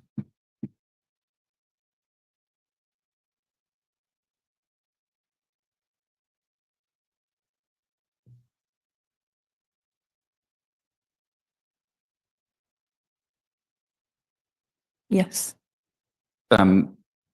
So you may be aware that there used to be some limitations on the use of Merrill minutes. Correct. You're aware of that? Yes.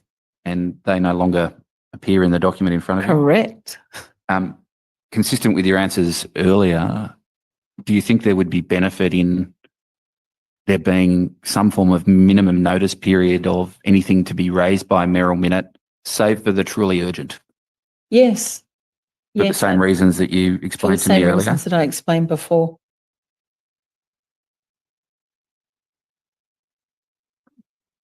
I was about to move to a different Yes. topic. That be an appropriate time? Yes. All right, we're going to take our break for lunch. We'll resume at 1:55 to 2. Mhm. So if you wouldn't mind being back here just before then, I'd be most grateful. 1:55 to 2. Thank you. No problem. Yes.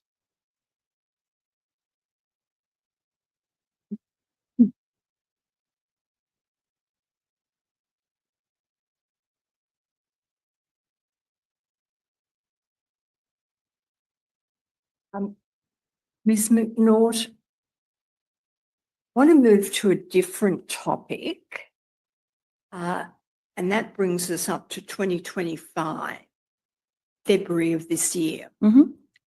Now, in February 2025, you didn't have a CEO, the council didn't have a CEO, it had an acting CEO, Correct. and the council was going through a recruitment process. Correct. I'm leading up to a meeting that occurred on the 20th of February of this year, but can you just give me some background? With the recruitment of the CEO, an outside recruitment agency was engaged at that point Correct. Yes. to assist in the process. Yes. And at that point, leading up to the 20th of February, was there a group called Ocean? Yes. Now, at that point, was some kind of recruitment panel appointed. Sometime prior to that, yes. Yep. And leading up to the 20th of February, did the recruitment panel consist of all the councillors? It did, yes. Was that a change from the process that led to the appointment of Mr. Ajaka? Correct, yes. Yeah. Do you know what the rationale behind that was? We thought that, being a new council, that it would be a collaboration then when it came to putting in a permanent CEO. So we thought the opportunity could be afforded to all councillors to take part.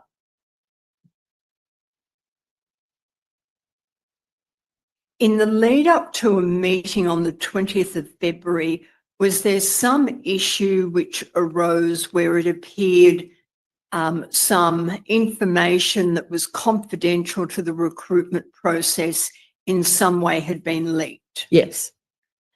And the meeting on the 20th of February, was that really a recruitment meeting, but one of the matters of concern was the leaking of certain information? That meeting was part of a series of meetings.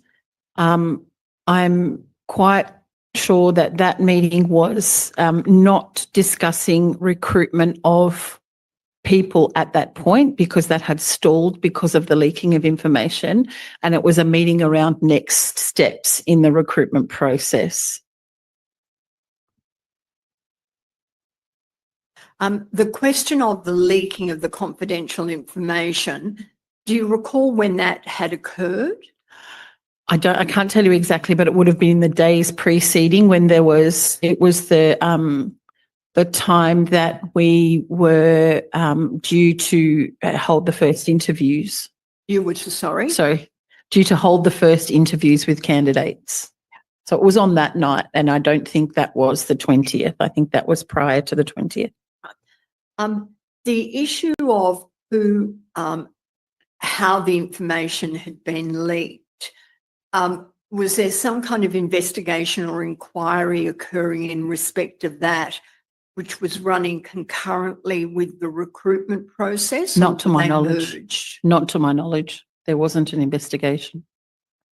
Can I ask you about the meeting on the 20th?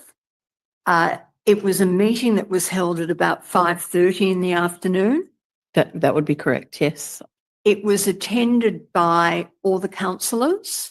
I believe Councillor AJ may not have been there. I don't think he was there.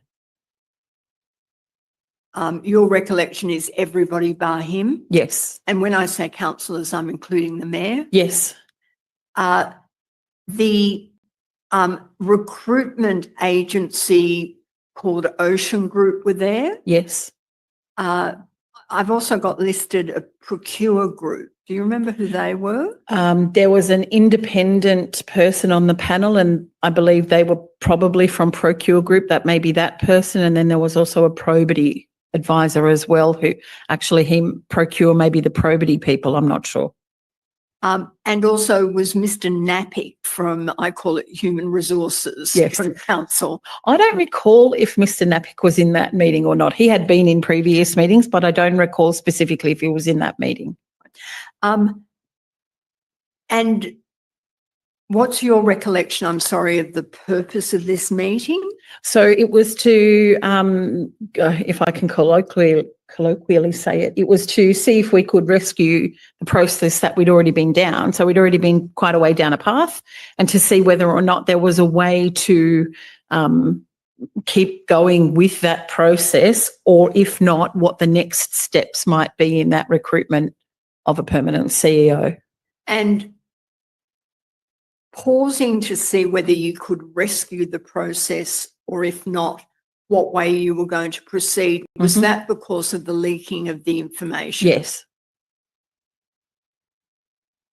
In general terms, without going into the detail, someone tell me the type of information without disclosing its detail? Was it revealing a candidate? It revealed one of the candidates' name, or it speculated on one of the candidates' names. And had that been put on some form of social media? I believe so, yes.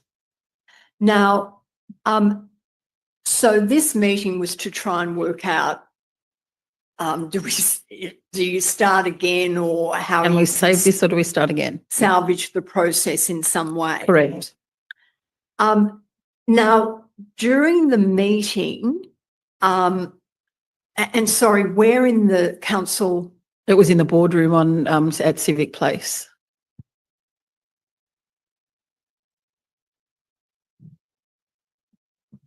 Roughly how long did the meeting occur? You're going to know I'm bad at these estimates. Maybe it was an hour. About an hour. And did it, I'm just putting this broadly to begin with, did it kind of start normally and progress in a normal meeting fashion? It started, my recollection is that we were all sitting around the table, and it started off being a discussion about where things may go. I don't recall particularly the discussion, but that was the purpose of it, and it didn't start anyway more or less than what I'd expect a normal meeting to start. And at one point in the meeting, if I can describe it in this way, did things deteriorate? Yes. Again, roughly at what point in the meeting? Had it continued for a period of time, or? There had been a little bit of, I mean, you could see that things were getting a little bit rougher, and that probably, oh look, I'm so bad with estimating time. That was probably in the first 10 minutes of the meeting. So then it probably didn't go for an hour if that was in the first 10 minutes, but. You agreed that things deteriorated. What prompted the deterioration? Commissioner, can I just raise an issue here at this particular point in time? And I'm sorry to interrupt my learned friend.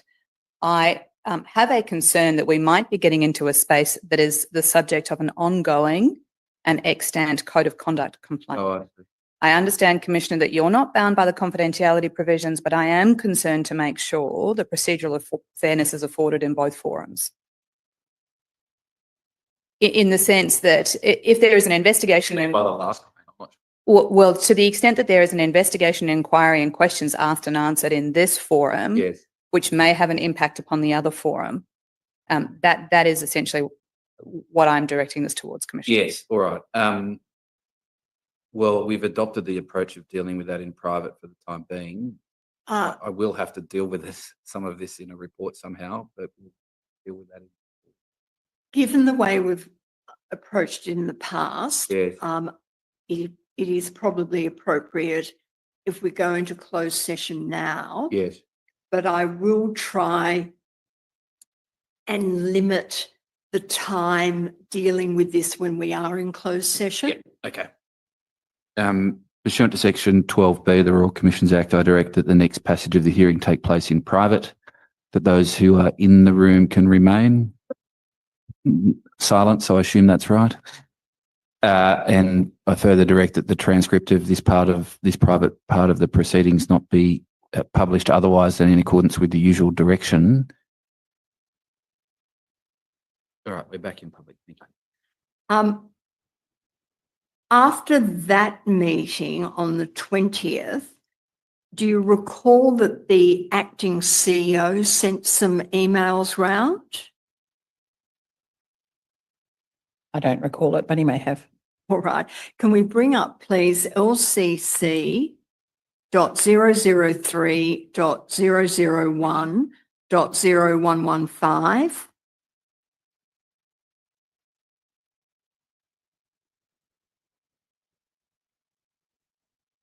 And that can be live streamed.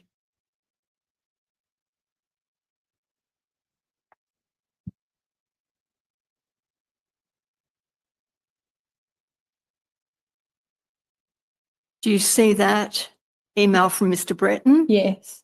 25th of February, obligations with respect to meetings and code of conduct. Mm-hmm. And he starts the email with, we've got a couple of days of meetings coming up, which will be challenging and difficult for us, all just in the nature of the content. Yes.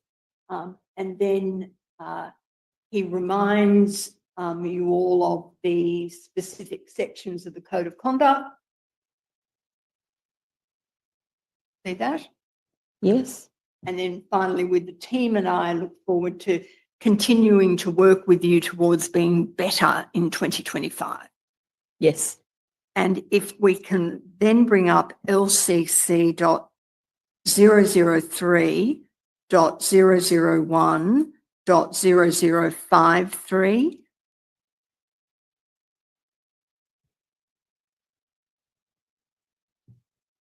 And that can be live streamed.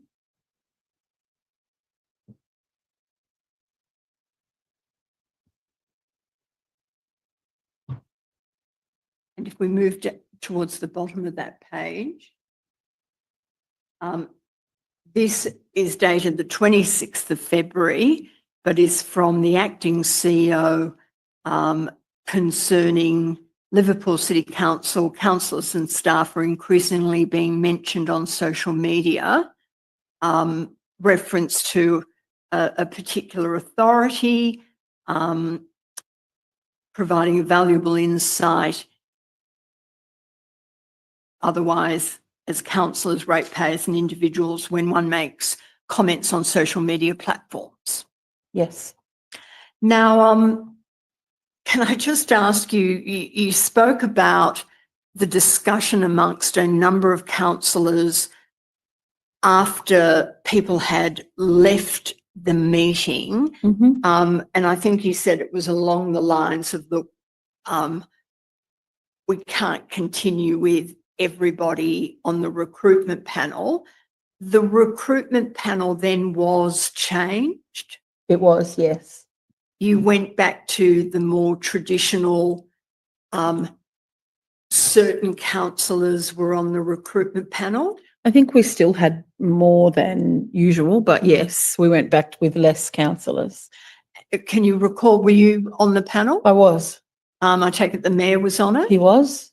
Councillor Rodricks. Yes. And who else? Can you recall off the top of your head? I think there was Councillor Carnib, Councillor Hull, and I think there was Councillor Green, but I'm uncertain. And after the that change to the recruitment panel, did that occur shortly after the meeting of the 20th of Feb? It happened at the council meeting of the 26th of February. All right. So by the 26th of February, it's resolved, Yes. and then the new recruitment panel continue the recruitment process. I think it basically started again, but yes. Right. But you already had, I think you said that you had applicants and you were actually looking at interviewing people before the 20th of Feb. Correct. But I think my memory is that we started the process again. All right. So you went back and what sort? I believe that's what happened. Expressions Yes. of interest or application. Correct. And that recruitment process then continued, I think, until sometime in April, was it? Probably. Sounds right. Yes. Sounds right. Ultimately, it was decided that Mr. Breton would be appointed as the permanent CEO. Yes. Yep. Through a resolution of council. Yes. Yep. And the recruitment process that then was followed with this revised or changed panel, it progressed in the usual fashion of meetings with the recruitment panel, Yes. interviewing people, Yes. discussing, making determination of short lists or, who, Yes. Yeah. and ultimately led to the proposal in respect of Mr. Brett. Correct. I've heard, we'll get you some more water. No, they're not big cups. No. I heard some evidence about the process that led to Mr. Jacques' appointment, where there was the initial applicants came through, a recruitment consultant provided some advice on a short list, and then that was then whittled down to 3 who presented to the whole council. Was a similar process followed earlier this year? Yes, it was similar to that. The first one was there was a long list, which we then as a panel went to a short list and then went to interview. Yes. And then 3 people were invited to present to council. This time, the same process until we were having a panel meeting about the applicants after the interviews. And that panel was guided by the independent, and I can't remember what his name was, but he was on the panel as well. And it was suggested that because we had as a group come to an unanimous recommendation to the full council, that there was no need to get people to present again.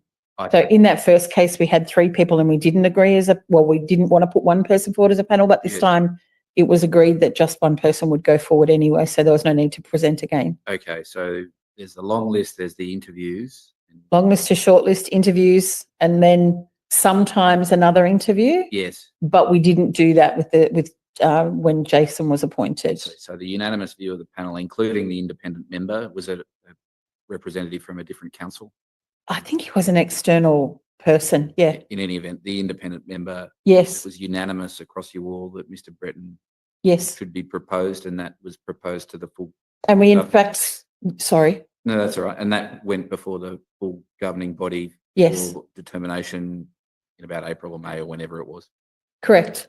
Yeah. So it was thought superfluous to get him to present to the whole council if we'd all agreed on just one person anyway. And from your description of the revised or changed panel that came into existence after the meeting of the 26th of February, is that it appeared to operate smoothly? It was fine. Yeah. There was yes, it worked out fine. Now, and so after the recruitment meeting of the 20th, as we discussed in the private session, you took action and undertook a certain course. There was the discussion amongst certain councillors, which led to we've got to start again, new recruitment panel proceed in a kind of more usual manner.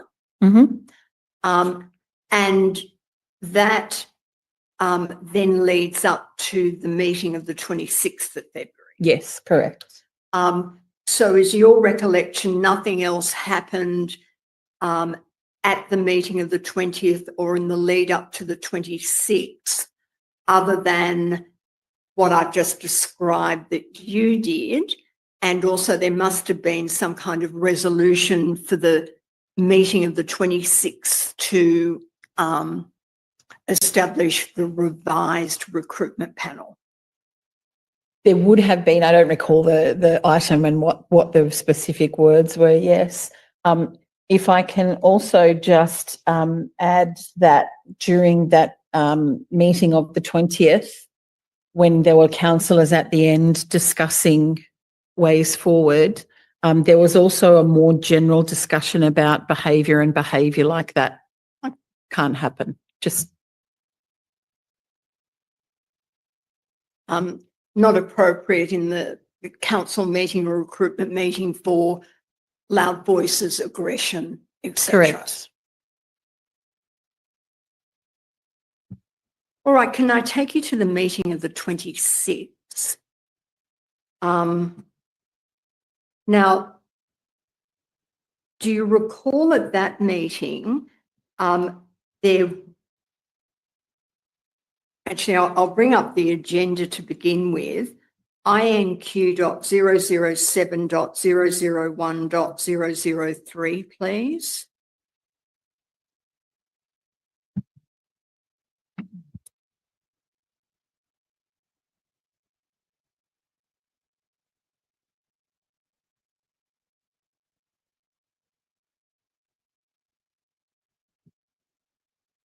Sorry, and you can live stream. Sorry, have you got it? The system. Oh, that's okay.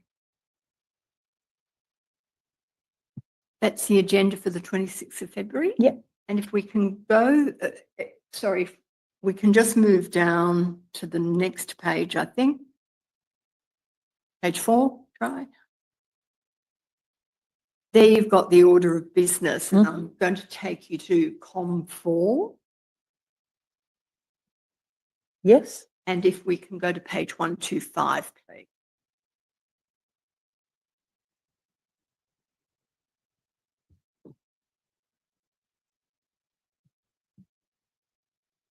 And you can see there the report is mayoral attendance at the 5th annual Metropolis Conference in Hong Kong on certain dates. And if we can just move through, there's a reference to the mayor's being invited.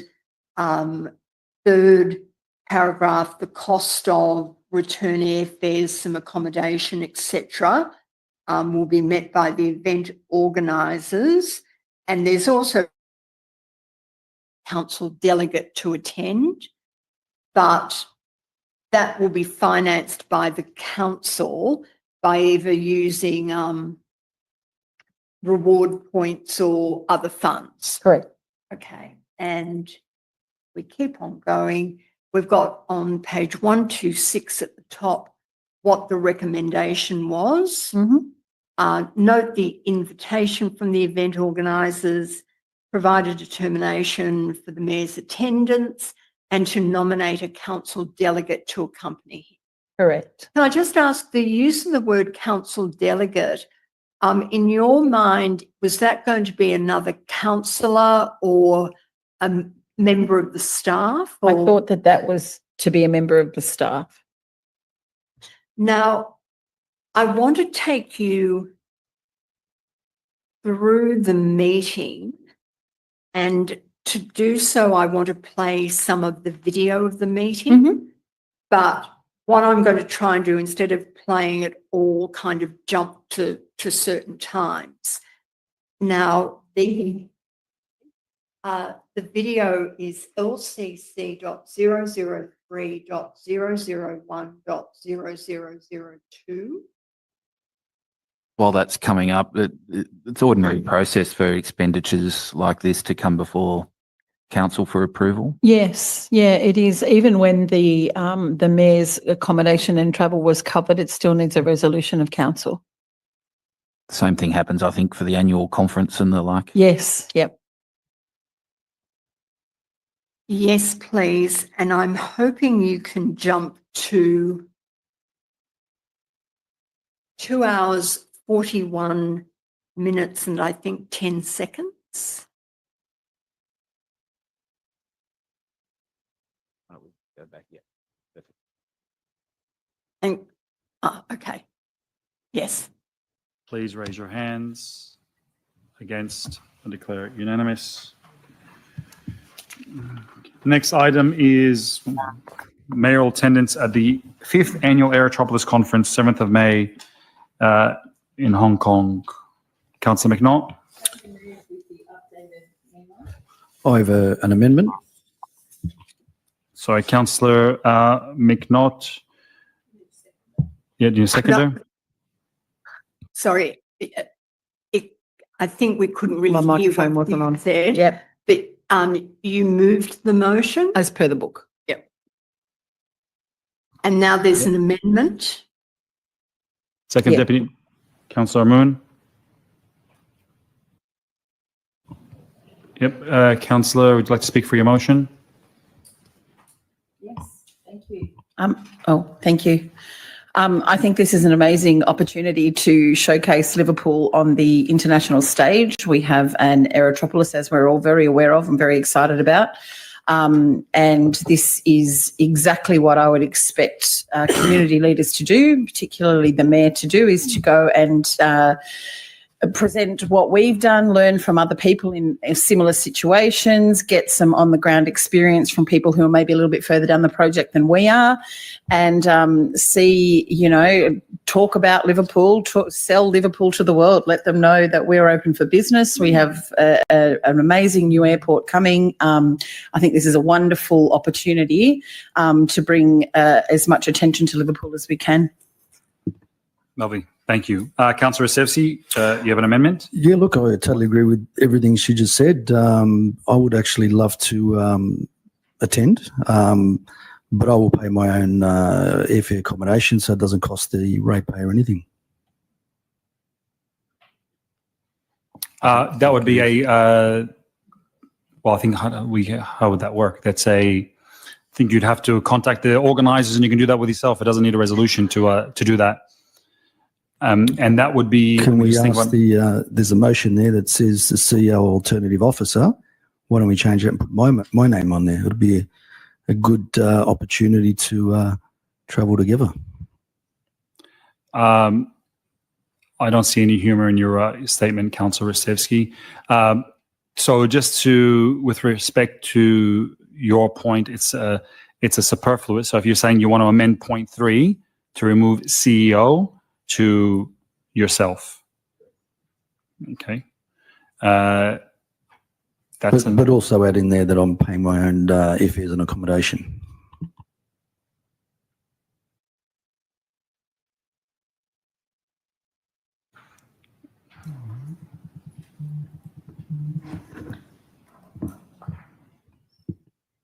So if you can add that, yep. Can you just pause for a sec? Is Ms. Macnaught, what's occurring, a kind of amendments being made? You can't see the amendments and you can't see what's on the screen on the live stream. Right. But with the amendments that the councillor just raised, a member of staff is madly changing or amending what's written there. Yes, correct. And obviously the mayor and Mr. Breton can see it and you can see it sitting There are at your... screens on the ground, yes. Please continue.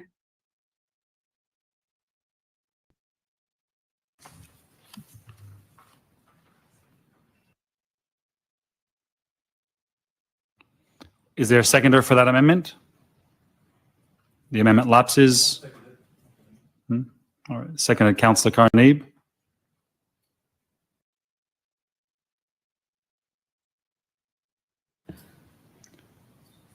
Can I just make a point for clarity that if any councillor wanted to attend, they could contact the organiser and pay their own airfares and accommodation and registration fee. Is that correct?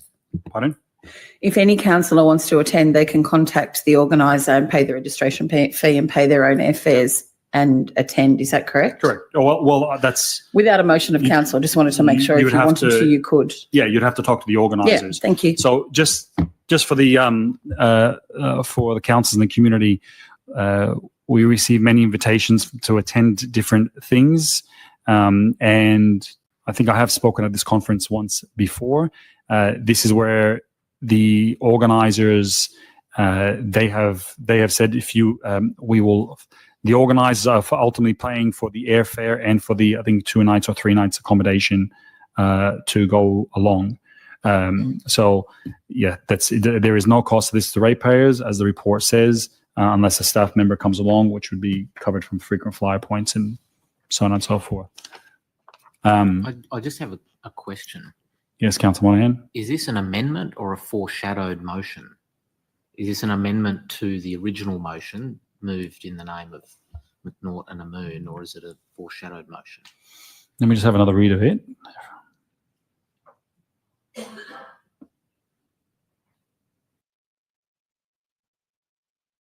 Yeah, I think I actually take this as a foreshadowed motion. In that event, do the mover and the seconder do they support amending their motion or not? No. No, it would be it's different. Yeah. Yeah. Yep. So we'll deal with the motion as moved by Councillor Macnaught first. We just pause. Is it your understanding at this time the motion that I took you to in the agenda book is being put to the council?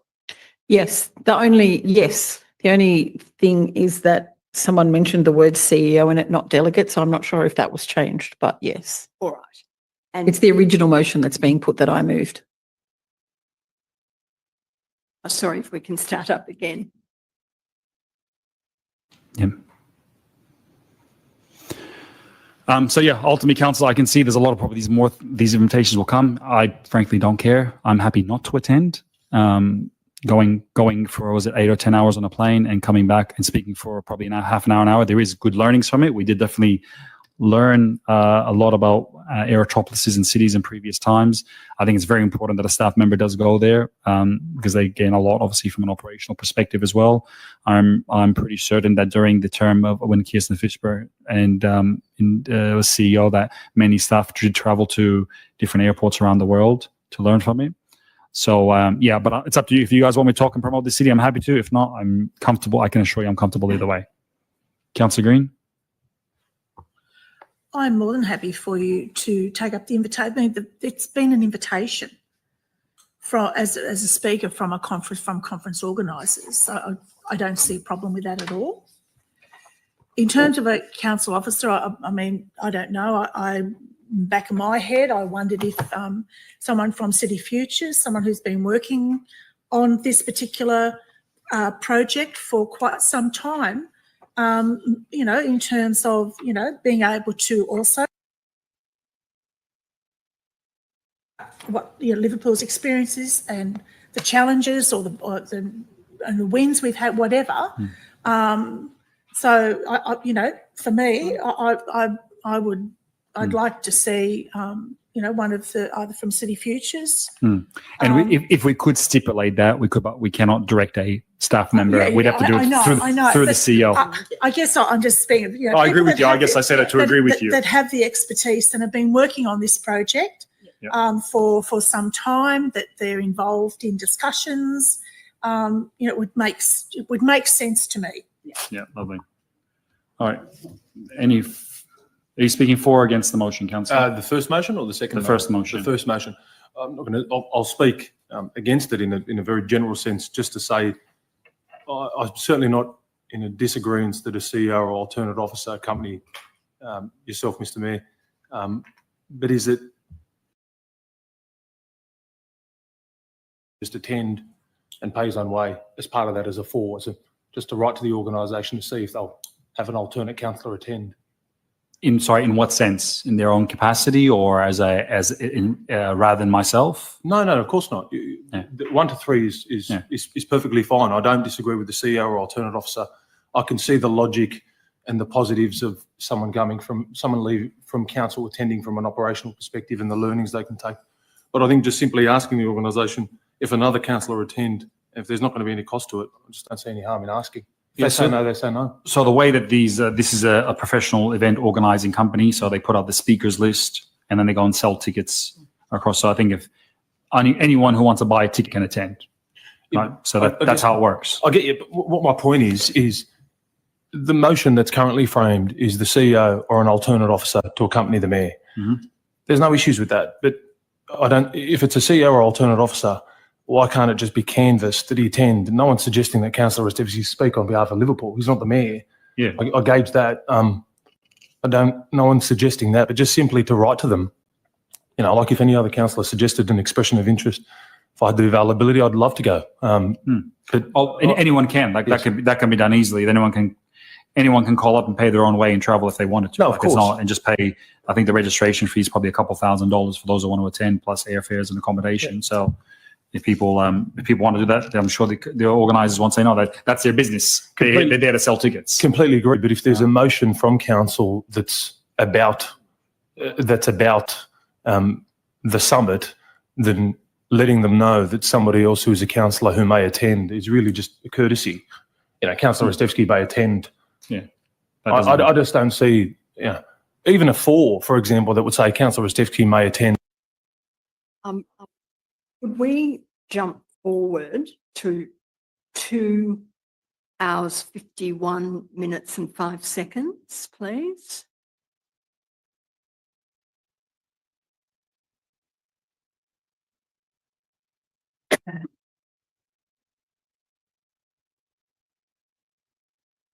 Let's go from there. That's about the summit, then letting them know that somebody else who's a councillor who may attend is really just a courtesy. Councillor Restevsky may attend. Yeah.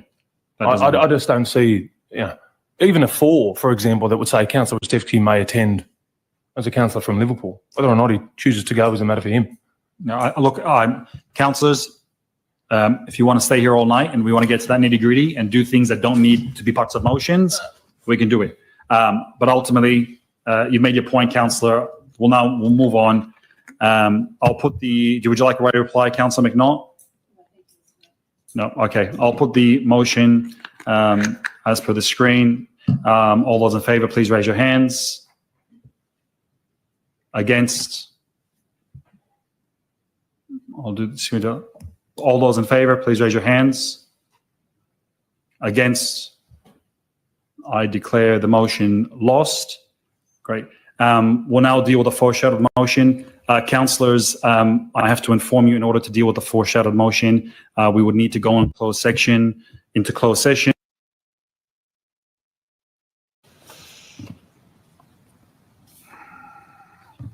We'd have to go under closed session under section 10A2 F of the Act, and I'll have to be stepping up from the chair. So if you'd like to move that way, feel free to.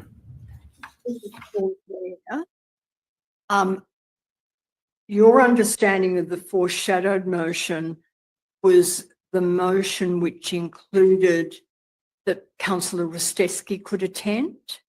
Councillor Restevsky was to attend, yes. Right. But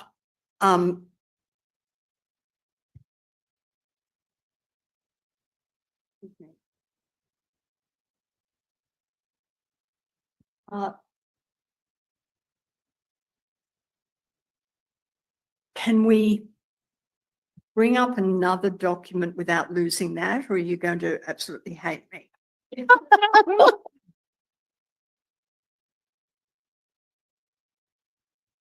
Don't have to answer that. Could we bring up INQ.007.001.0004 at page 23, please? Is this the minute? I'm sorry. Is this the minute of the meeting where the foreshadowed motion is recorded? Yeah.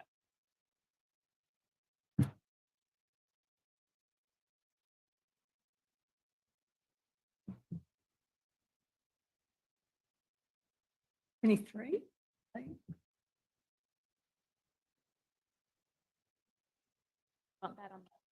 Yes, please. So, Ms. McNaught, can you see we've got the motion which has just been lost, which has 3 components? Correct. Yes. And then if we can move towards the bottom of that page, we have the foreshadowed motion, which appears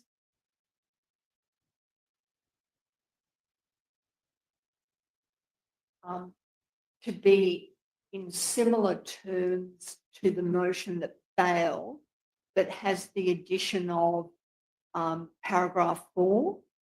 That's correct. Yes. Any councillors that wish to attend, they self-fund. Correct. And then just before we return to that, return to the video, we've got the foreshadowed motion moved by Councillor Ristevski, then became the motion, and on being put to the meeting, it was declared carried. And underneath that, you've got the division. Correct. You were one of the people who voted against it, Correct. including Councillor J and Amoon. Correct. And then it's noted that the mayor was not in the chamber when foreshadowed motion was voted on. Correct. Now can we return to the video, please?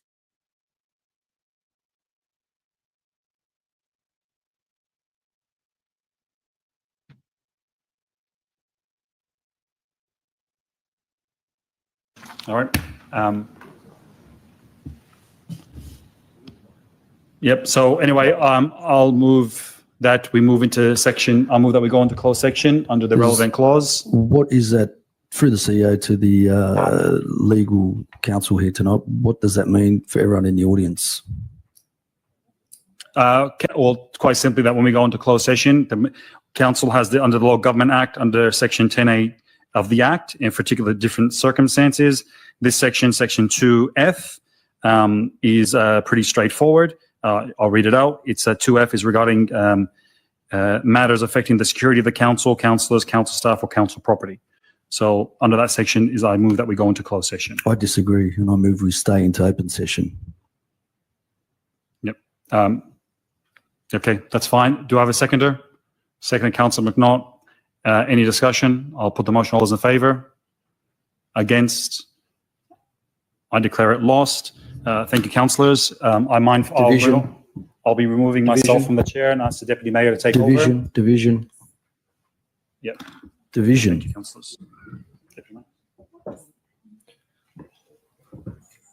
Can I ask a question? Sorry, before you leave. Just before we,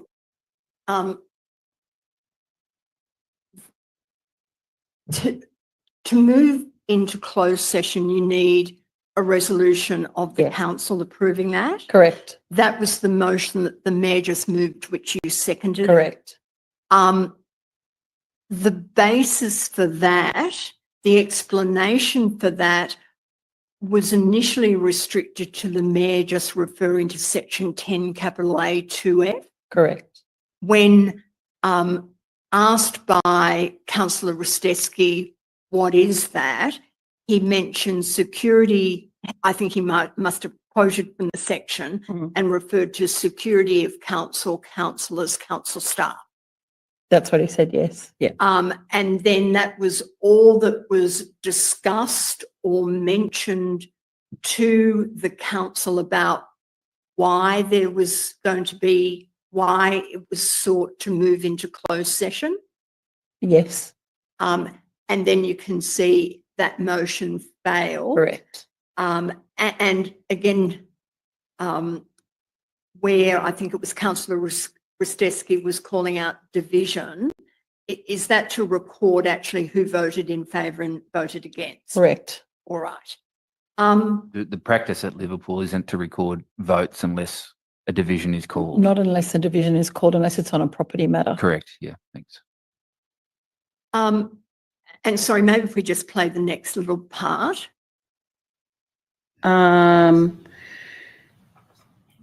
If we resolve for, I just want to have a look at, can you just move the screen down a little bit, please? If we resolve for you to, if we resolve for people to attend this conference, does that mean that they are bound to attend and we are, or it's, through the chairs,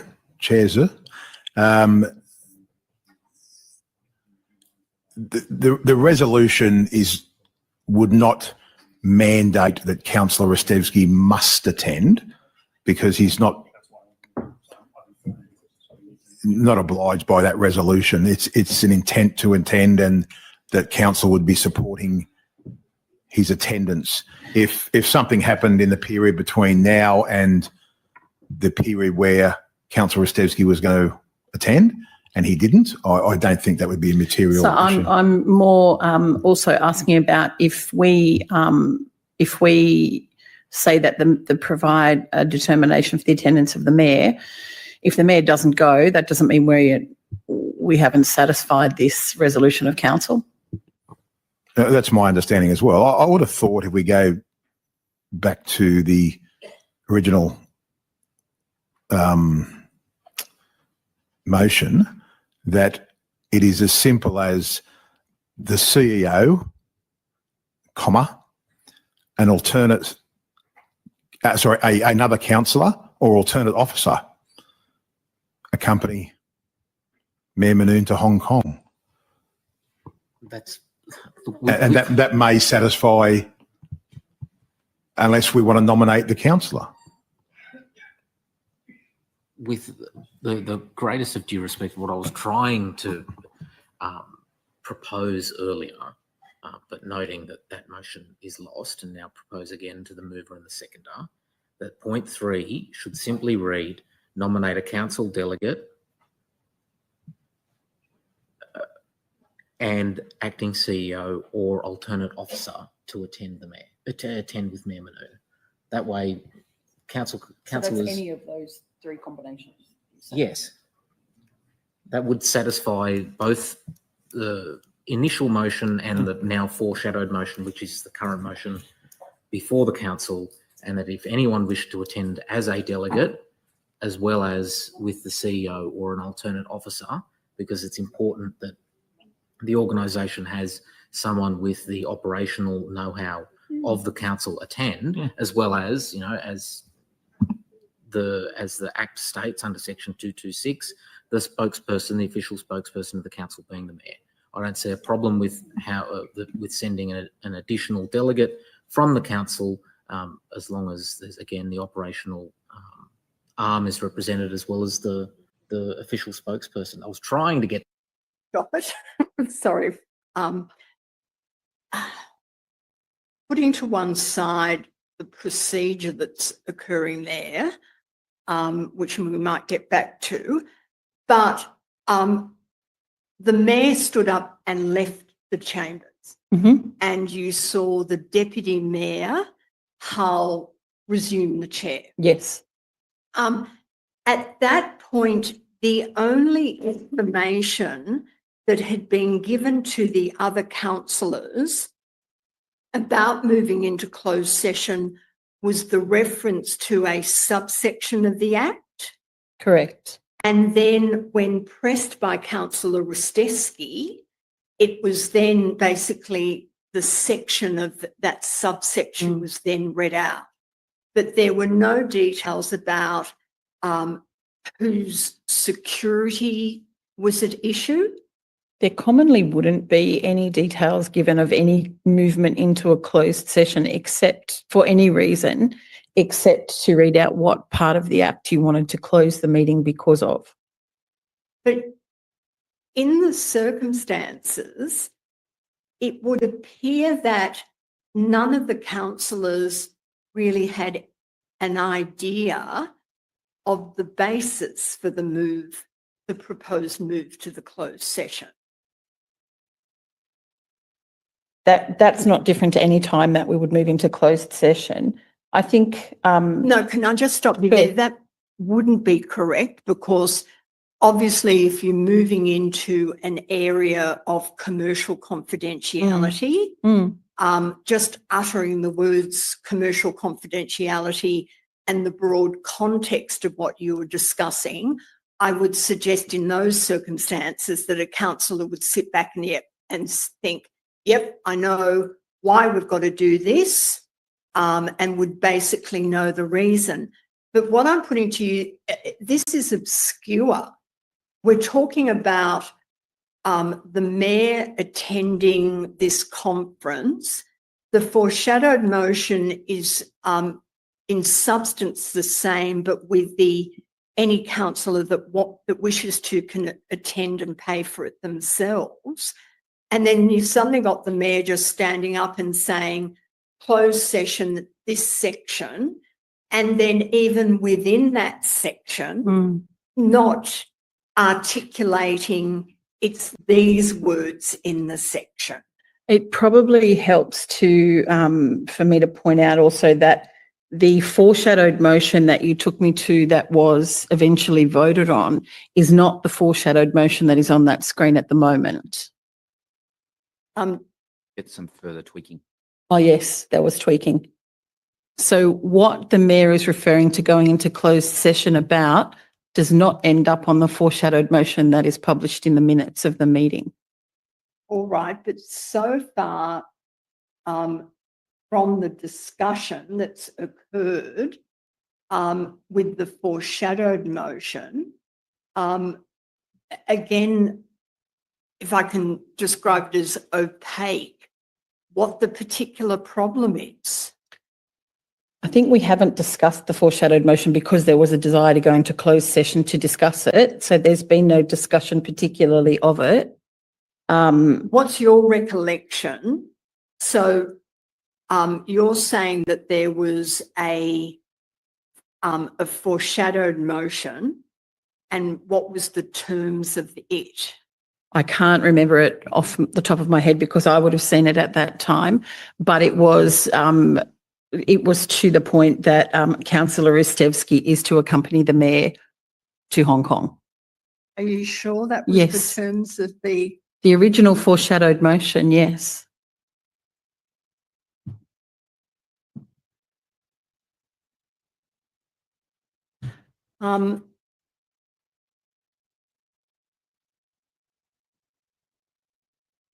When the mayor moved to go into closed session, I think you seconded it. I can't now remember. Yes, But you- I did. I did. Did you have an understanding of why? Yes. Would you like me to articulate that? Yes. Yes. Given the events of the meeting a few days before where there had been contention between said Okay. councillors, I thought that it would be clear that Made that link. I made that link that there would need to be a more discussion had on the motion that was before us at the time.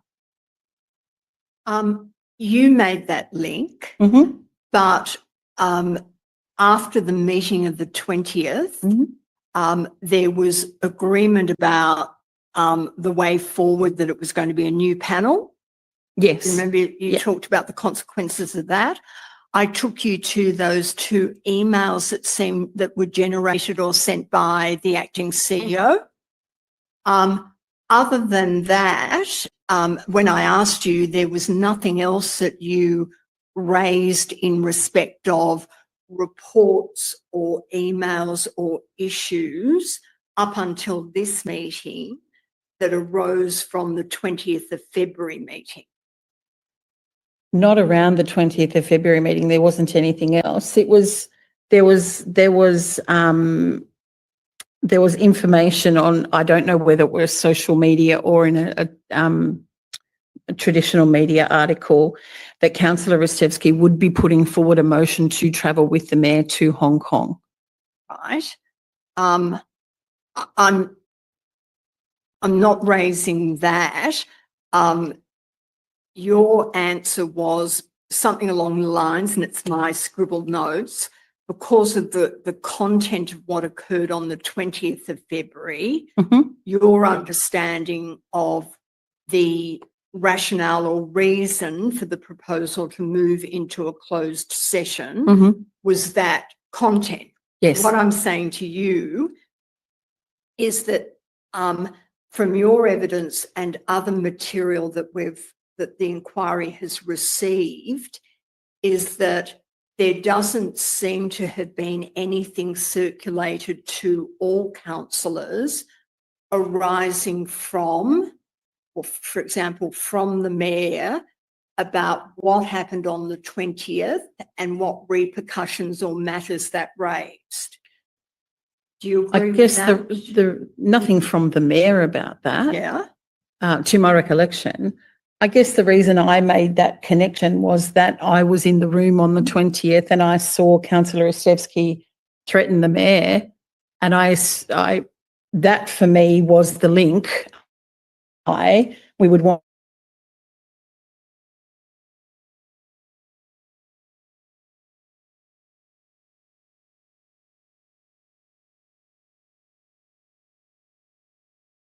us that. I agreed with discussing that in more depth in a closed session of council.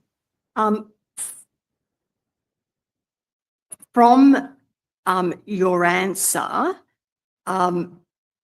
this is what you're saying went through your mind at the meeting. Mhm.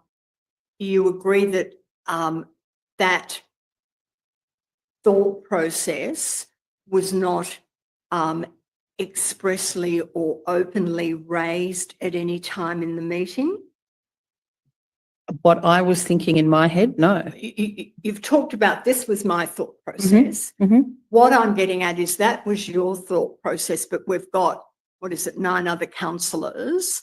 In the absence of that being expressly raised either before the meeting or during the meeting, your thought process may be different from the thought process and understanding of other councillors.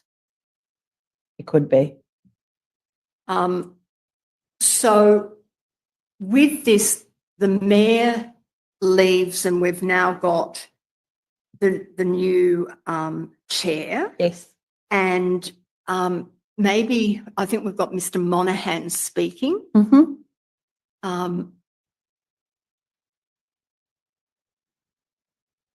Yes, oh, sorry, please continue. Out amongst the melee that was there, but if that's amenable to the mover, the now mover and seconder, I think that's probably the best way to proceed.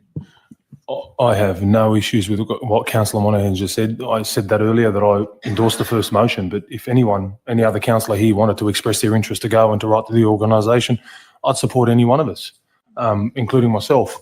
So the first motion was perfectly fine. I'm happy for it to read the way it was, but just add in, as what Councillor Monaghan suggested, another councillor if they wish to attend. Can I just pause? I can take it back shortly, but in that couple of minutes that we've just seen, you were seen to pick up your phone and examine it. Oh, potentially, yes.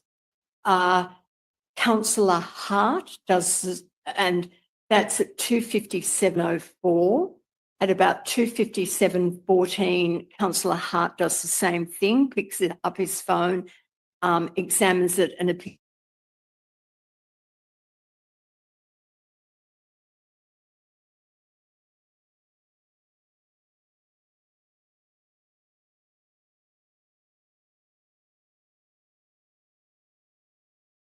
I don't recall.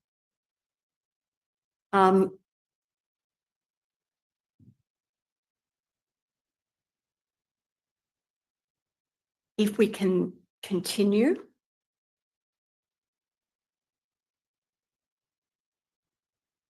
Mr. Deputy Mayor, I just want to raise, is the reason why the Mayor has stepped out relating to a WHS issue?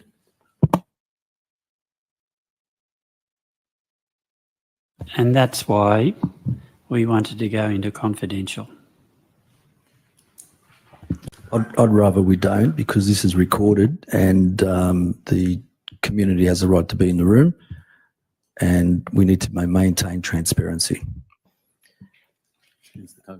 And at the same time, if we've got a confidential matter to discuss, and the reason why we were the mayor move into closed session, I think we need to discuss those matters frankly. And if that means if we have to go into closed session, so be it. Closed session is not recorded, and that's why it's important that we don't go into closed session. Can I say this, Deputy Mayor? The way it's been proposed to resolve, being the original motion and simply adding in a councillor, would not bring us into a confidential issue because no one specifically named, it's just a councillor. Therefore, there would be no need to close. If the mover and seconder, being the mover, Councillor Rostevsky, if he supports that, and I do, well then it's simply the first motion with comma, a councillor. Therefore, I don't see it triggering 10A2F.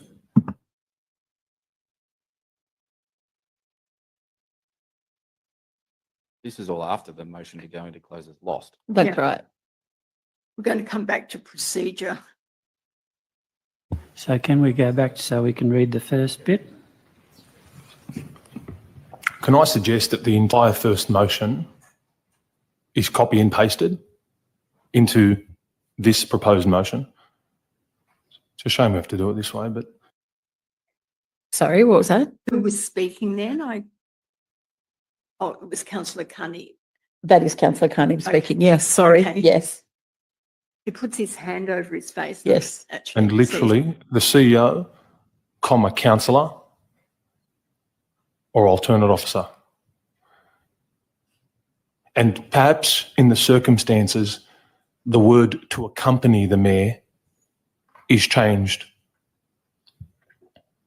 to consider attending with the mayor.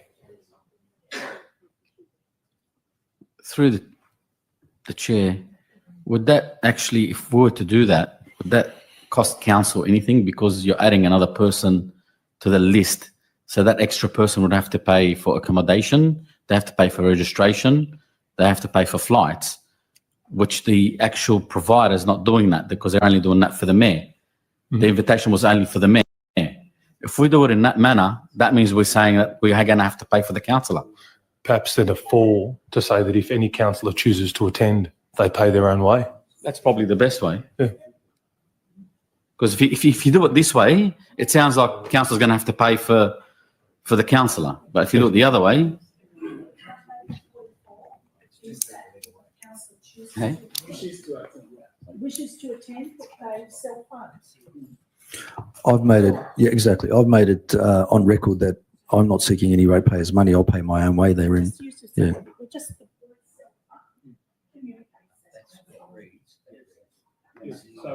The move, yep, yeah.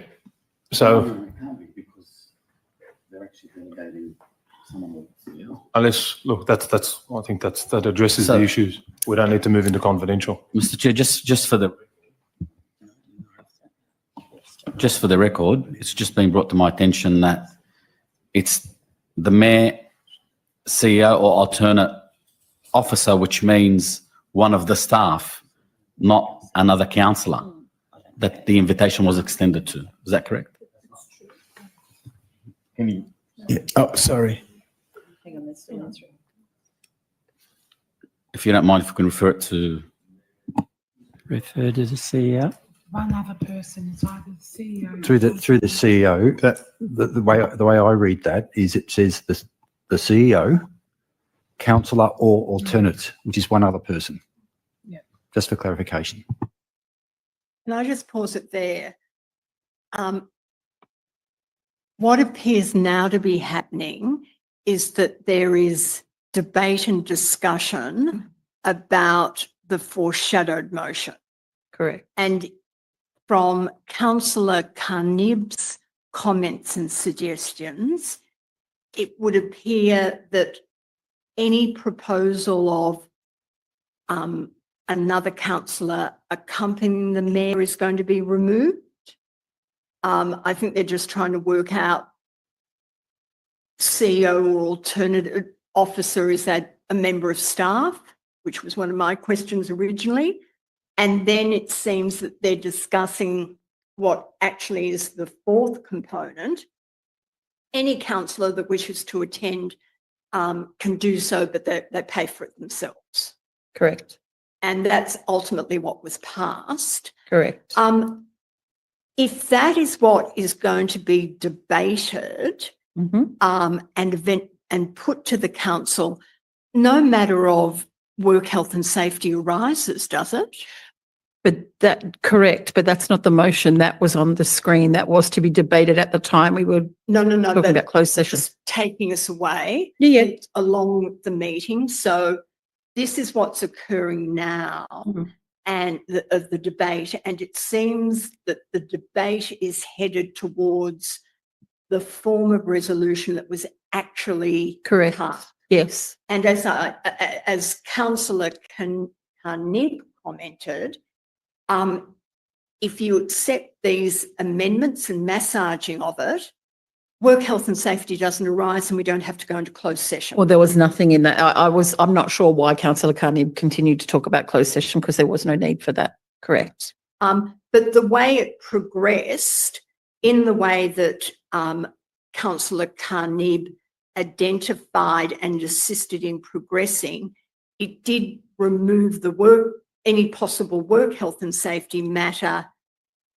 in the motion, and hence there would have been no need for a closed session. Not on that motion. Okay. Excuse me for a minute.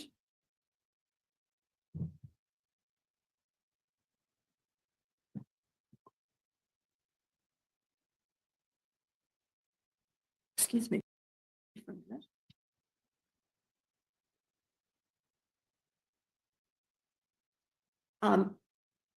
To try and save us watching it, or can we jump back to INQ.007.001.0004?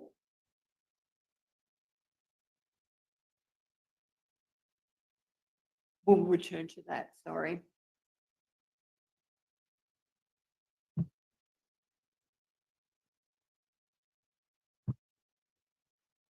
Sorry, page 24.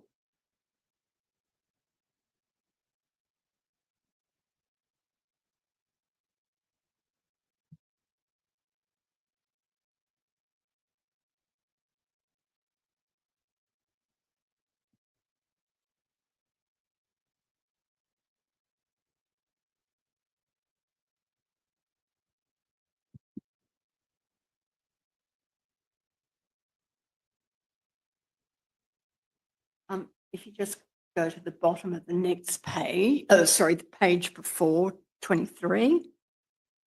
I took you to this before. So this is now the foreshadowed motion after that discussion and Councillor Knib raising certain matters. Yep.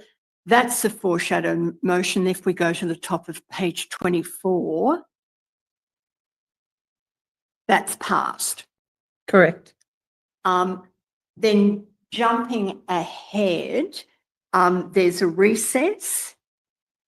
When there's a return from recess, then there's a rescission motion. Correct. Which was signed by yourself and Councillors Amoon and Hart. Correct. So you seek that resolution, and if we keep on going, the rescission motion was put and it was declared lost. Correct. And again, there's a division.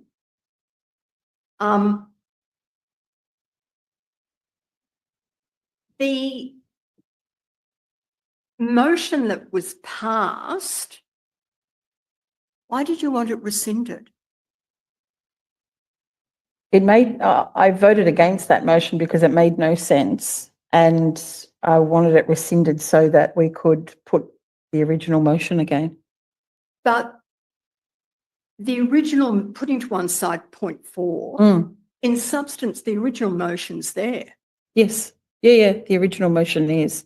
And I take your point that point 4 in a sense, might not go anywhere because basically it's saying if a councillor wants to go, they can go, but got to pay for themselves.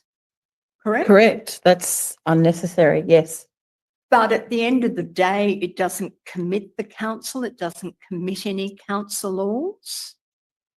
It made no sense to me to be there. It was incorrect to be there. So I voted against that. Because your view it was incorrect, not that It was unnecessary. Sorry. It was unnecessary. right. So and I'm sorry, I'm just shortcutting this. Oh, yes. You and the other two councillors seek for that to be rescinded and you lose that. Correct. So the foreshadowed motion, which contains the original motion but has the, in your view, unnecessary section 4 or paragraph 4. Correct. Yeah.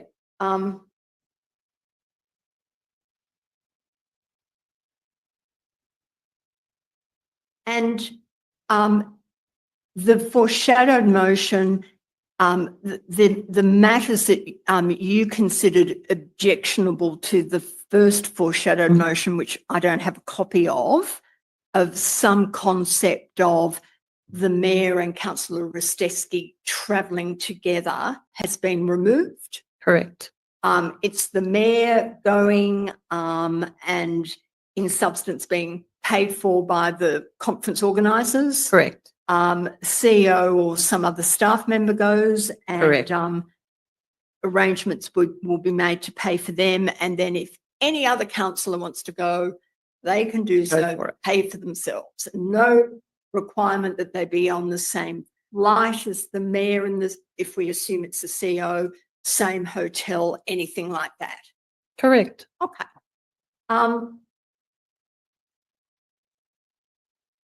Then if I'm sorry, can we go back to the video and if we can go to about 3 hours, 28:15.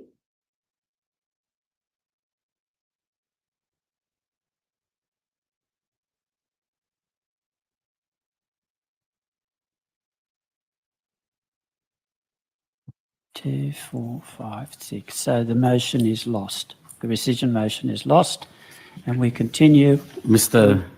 Chair, I'd like to remove myself from the meeting because it is a OHS matter that was just voted on and other councillors decided not to vote for OHS. So thank you very much.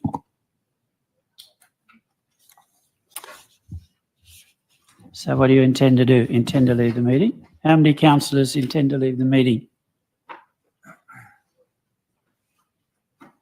Councillor Hart, you're leaving as well? What do we need for quorum? It's Farooq call.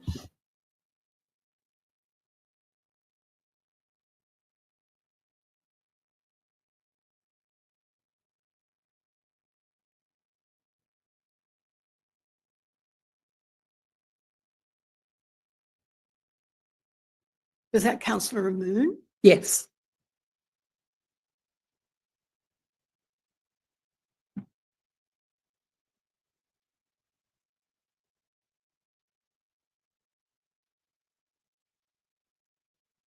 And we might be able to cut to the chase. Councillor Moon leaves. Yes. Councillor Hart leaves. Yes. Councillor AJ leaves. Yes. And you leave. I left before any of this happened. Yes. Oh, right. Sorry, that hasn't been captured. No. So what point did you leave? As soon as the vote was taken, The rescission Yeah. motion, and as soon as that was lost, I walked out. I didn't take my things. I just walked out. why did you walk out? I needed to clear my head. Right. And clear your head, get some fresh air, something like that. Yes. Did you come back into the council meeting? I didn't eventually go back. No. Right, But why not? pardon? Why not? I didn't feel that I was able to, in the headspace I was in at that time, carry out my duties well. And with the consideration that they needed, I felt that I wasn't in that headspace, so I didn't go back into the meeting. Right. But the council meeting continued, didn't it? Correct, yes. And other resolutions were passed, Absolutely, and it was a functioning council meeting. absolutely. All right. Councillor Moon's announcement about removing himself as it was an occupational health and safety matter, I take it that's something we'd have to ask him You'd about. have to ask him. All right. Did you have any discussion with him about that topic during the recess? During the recess, I think I recall there was chatter amongst people during the recess. I would have spoken to Councillor Moon. I don't recall what we spoke about. I do remember speaking to Councillor Green in the recess as well. It was quite I was in quite an anxious state, so I don't remember particularly what we spoke about. But I definitely spoke to Councillor Green in that recess. The leaving of the council meeting by the remaining Liberal councillors, I indicated that there were times when you were looking at your phone, the inference being you're reading some kind of message, and also with the other Liberal councillors. Were you getting messages from the mayor? No, I don't recall getting messages from the mayor. Were you exchanging messages to each other about? We may have been. All right. Was it an orchestrated walkout by the Liberal councillors? Not to my knowledge. As I said, I left You left. of my own accord before anyone else without an announcement. All right.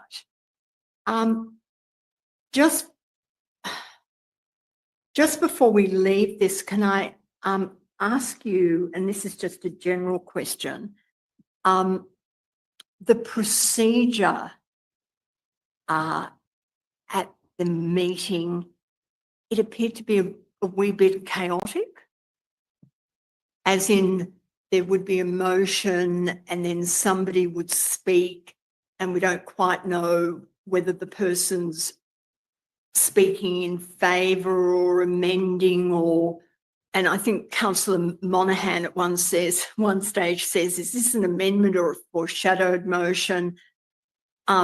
It did appear, just watching it now, or to be rather confused. Are you asking for my opinion on that? I think that procedurally we went from a motion to a foreshadowed motion, and then the query came, is this an amendment or a foreshadowed? And it was put forward as a foreshadowed, and then it was confirmed that it was a foreshadowed. And then you would normally speak on, debate the substantive motion. And if that motion then, depending on whether that passes or fails, then you would move to the foreshadowed motion. I think it did in a roundabout way. I think it did. And then after that was lost, then came the motion, which would take precedent then to move into a closed session, and that did come, and then that was lost, and then we continued to debate. The only thing I think that's about the procedure is where the deputy mayor says then we should have gone into closed session, but he didn't vote to go into closed session. But that's otherwise. That's massaging of motions on the floor of council. There also seemed at one stage you were still debating, there was some debate or argument about whether you should move into a closed session when that had already been lost. I didn't partake in that debate because that had, to my mind, the necessity for that had gone.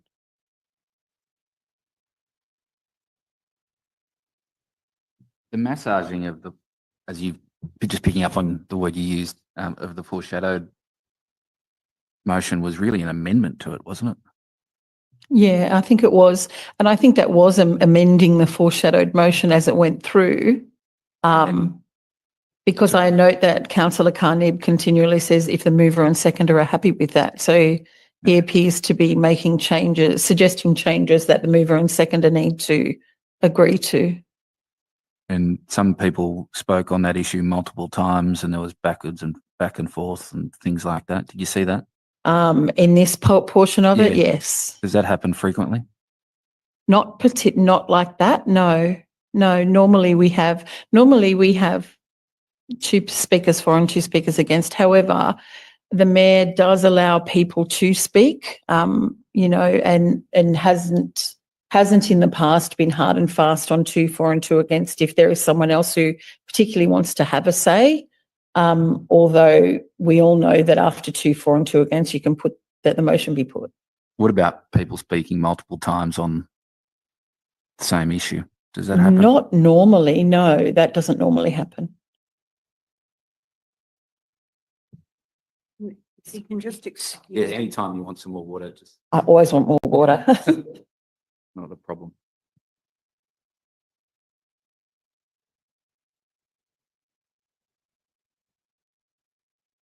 Thank you. I want to take you. Sorry, can I just go back onto procedure, and it picks up some evidence that you gave before lunch. So the usual practice is if it's a notice of motion, the notice of motion should be in the agenda booklet. Correct. It is possible from the floor to make amendments, but is your understanding that they should be relatively minor in nature? It should be. And if there's anything in your words of massaging or substantial change, there should have been some kind of notification beforehand. For the reasons like you mentioned before, that, you know, then comes questions to staff that they're not prepared for as well and things like that. So it's better practice to only make minor changes. I want to ask you some questions about a meeting on we're jumping back to last year, the 29th of May, 2024. Yes. Could we bring up INQ.001.001.1083, please?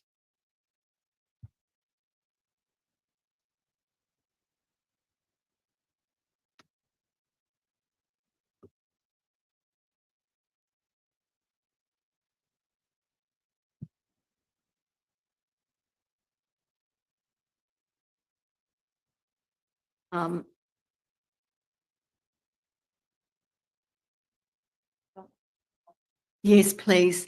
You can see that's the agenda for that meeting. Yes. And can we jump through to page 192?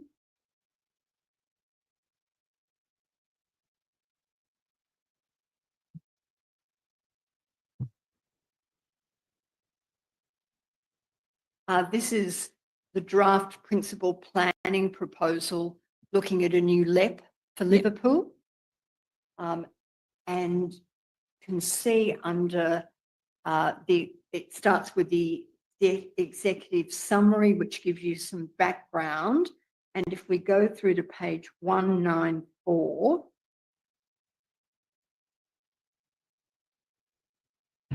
we've got the recommendation. Yes. And I think it basically in the recommendation endorses the proposal to establish the new LEP and ultimately to put it on public exhibition. Correct. And then a report back. Yes. Yeah. Now, if we then go to INQ.001.001.1105,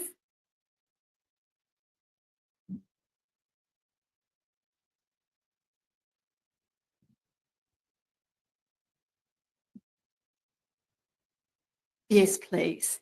They're the minutes of the meeting. Yes. And if we go through to page 9,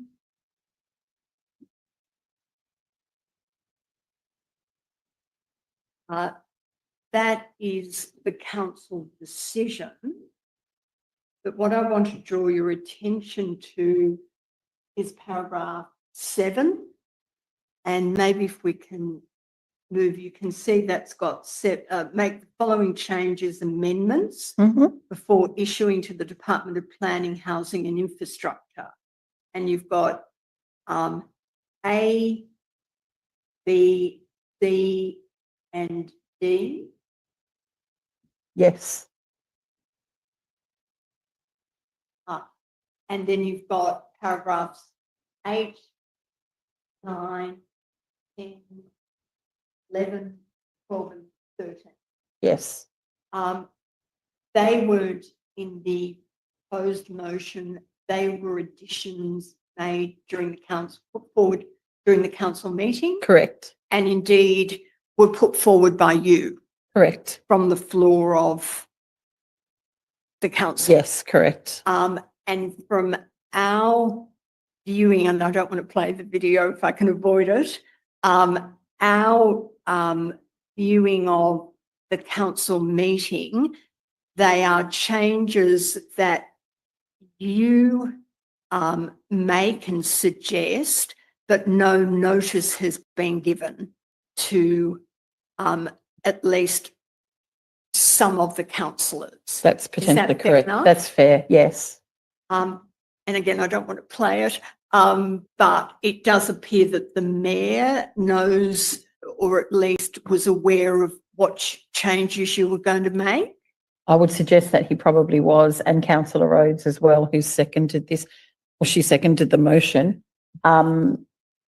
This, yes, I should have given more notice of that. I accept that.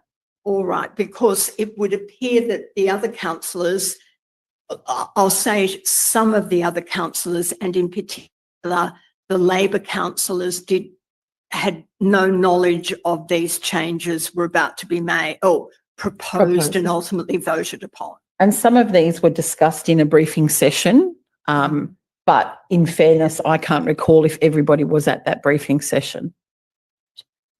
Just so I'm clear, I'll watch the tape. Someone will give me a reference and I can watch it. But paragraph 7 through to 13, is it? Were an amendment To the moved by you. recommendation, yes. So the recommendation comes in the book. Up to 7, yes. Up to and including 7. I think it was from what Councillor Assisting showed me a second ago. Anyway, the document will tell me. That's all right. Sorry, the motion in the book went up to 6. 6, okay. So what follows from 6 was an amendment moved by myself, yes. And given the text, I take it you didn't read it out and have the staff take it. No, I would have emailed that probably on the, yes. And I think you've perhaps anticipated Councillor Assisting's question by acknowledging that, consistent with some of your answers earlier, that was I should have given more notice of that, definitely. to everybody. Yeah. Yes.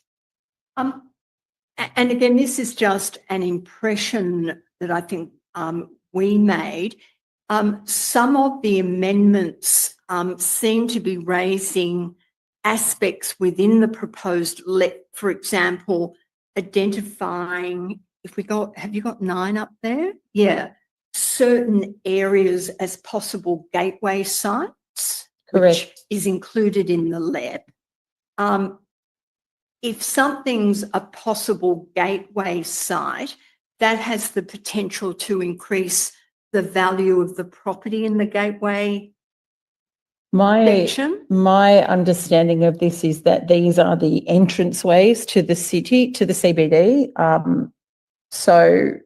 And we would investigate that. And often by describing it as a gateway, that means that it's going to have either a large building or a substantial building. A presence, yes, that's what I was after. Yes.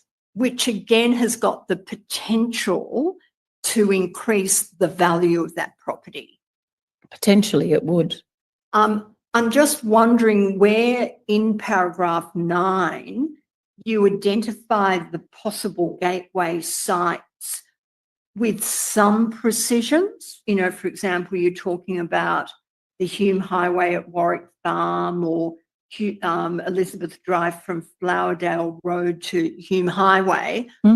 Whether, did you take any advice from staff as to whether that was more appropriate to be kept confidential because of that potential of speculation because you've identified a possible gateway area? No, and I didn't envisage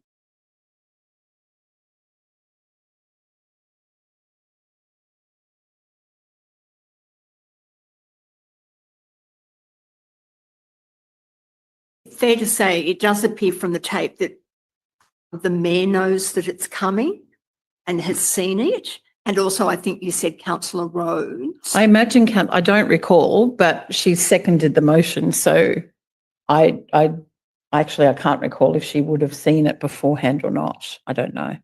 One of the benefits of having the complete motion in the booklet is that it gives the staff an ability, in a sense, to vet. Correct.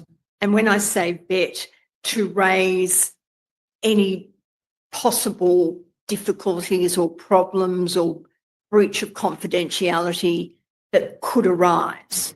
Correct. Again, by moving these substantial amendments, you missed out on that possibility of the staff vetting and raising an issue. Like some of this had been discussed at meetings and none of that was raised, but I take your point. Excuse me for a minute.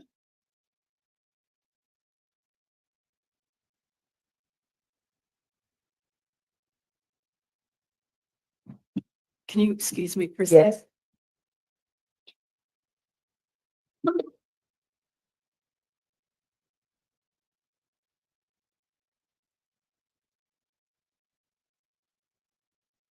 I am going to play a short excerpt, I promise.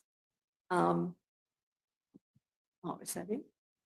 Could you bring up INQ.020.001.0010?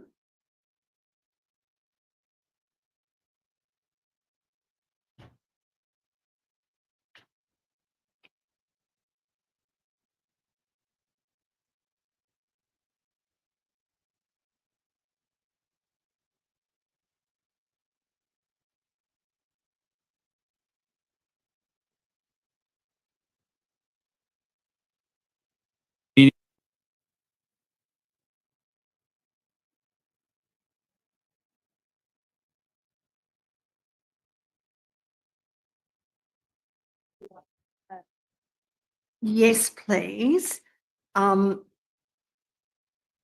Excuse me for a minute.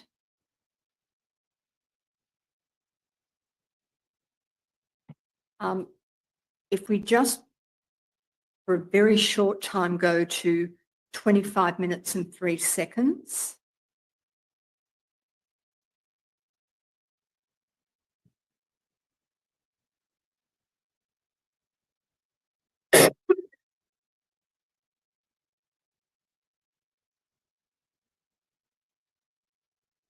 I declare the motion lost. The next item is Plan 05, the draft principal planning proposal to establish a new Liverpool LEP, page 192, tab 5, with recommendation on page 194. Yes, Deputy Mayor? Happy to move, Mr. Mayor, but I have a couple of additional points that I have sent through. Thank you. Thank you. So I'll just give councillors a moment just to have a look at those additional points, and I thank you for the indulgence of time to get that right. But I think this answers all the questions or addresses all the issues that I had. So you're not deferring it? No, I'm not deferring it. Now, can I just pause there? Mm-hmm. Where you say a couple of additional points that I've sent through, and then I think you might turn to maybe a member of staff. Yes. And then you say, I will give the councillors a moment just to have a look at these additional points. Is that because it's now going up on the screen? It will be on the screen there in front of them. So unless they're, at least with the mayor who I think your evidence is, was alerted, for most of the councillors, this is the first time they're seeing. Correct. Now, I won't play this, but Councillor Rhodes then seconds the motion. But if we can then jump through to about 1 hour, say 20 21 minutes, please.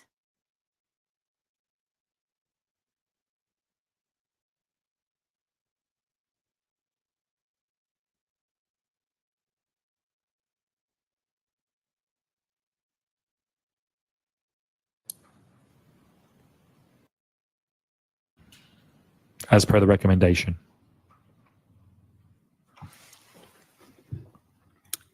Mr Mayor, Yes.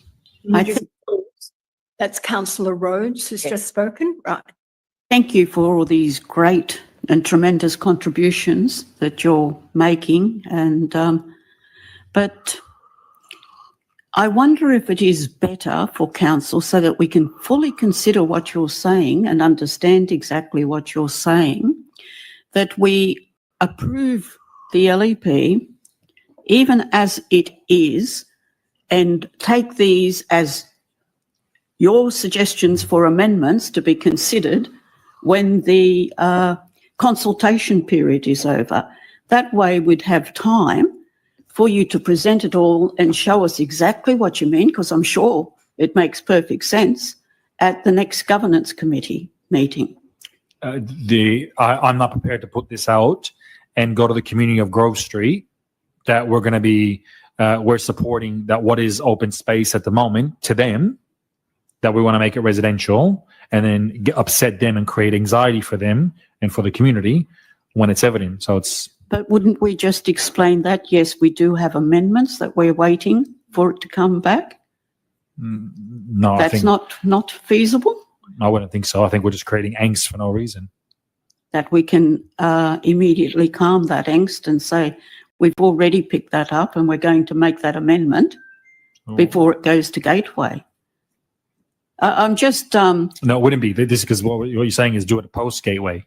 You know, this is going off. You know, you just put. It takes 2 minutes. I guess that's why we after the public goes to public consultation after we send it to Gateway. Of course. Yeah. Councillor Goodman. Can we just go up to point 9, please?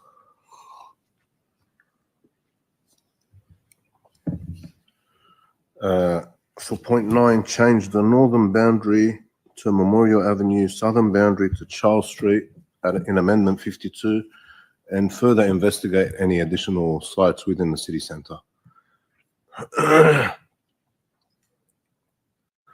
So, northern boundary to Memorial Avenue, southern boundary to Charles Street.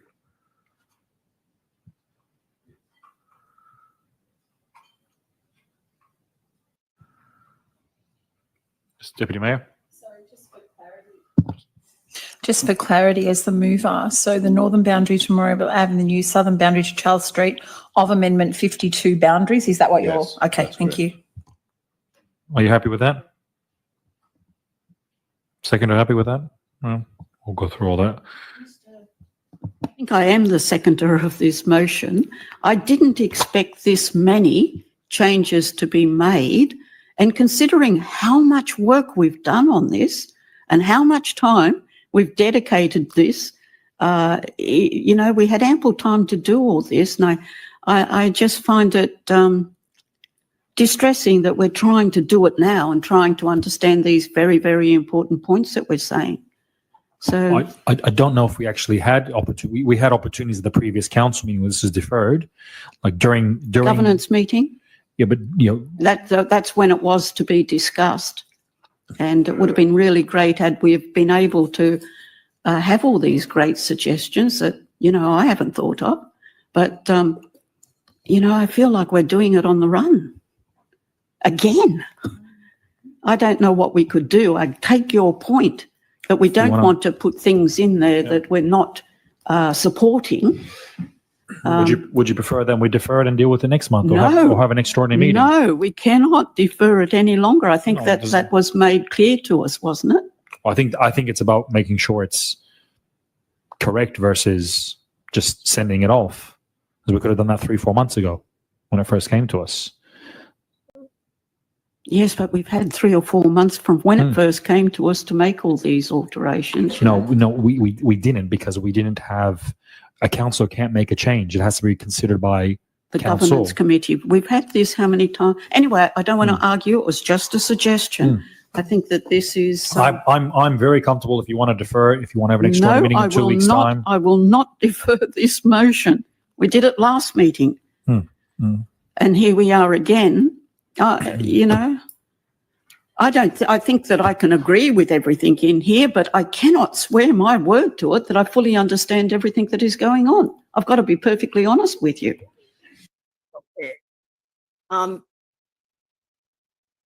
When I took you to, I think, the motion in the minutes, you referred to Councillor Rhodes seconding it. It would appear from that extract that she was surprised by the amendments you put forward. And I think to her credit, admitted that she couldn't, basically she couldn't swear that she understood everything that was going on, which I think reflects the complexity of those amendments. So with your evidence before lunch about not changing substantially or massaging a notice of motion, do you feel that your conduct here in making those amendments fell into conduct that you were concerned about that you referred to before lunch? There should have been more notice given. And again, just on a practical level, if you miss out on the cut-off date for the agenda book, there are other informal ways of letting your fellow councillors know what amendments you're going to propose to do? Well, no, that's not quite correct. Well, yes, in part, but sorry, when you're talking about a recommendation that's put in the agenda book. No. You mean a notice of motion submitted by a councillor? You've got a notice of motion. It's made the cut-off time. It's in the agenda book. You look at it and think, I want to make these amendments to it or suggest move these amendments, and they're substantial, but the book's been printed. One informal way would just be to send an email to your fellow councillors saying, look, re-notice of motion X, I'm going to move from the floor A, B, C and D. Correct. From the time that you get it on the Friday, you could look at it over the weekend and you could give more. I agree, you could give more notice. Okay. You just excuse me.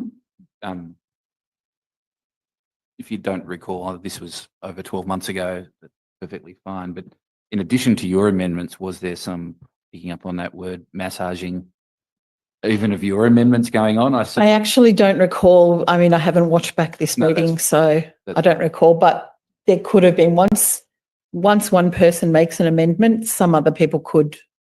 I don't recall. That's okay. Excuse me for a minute.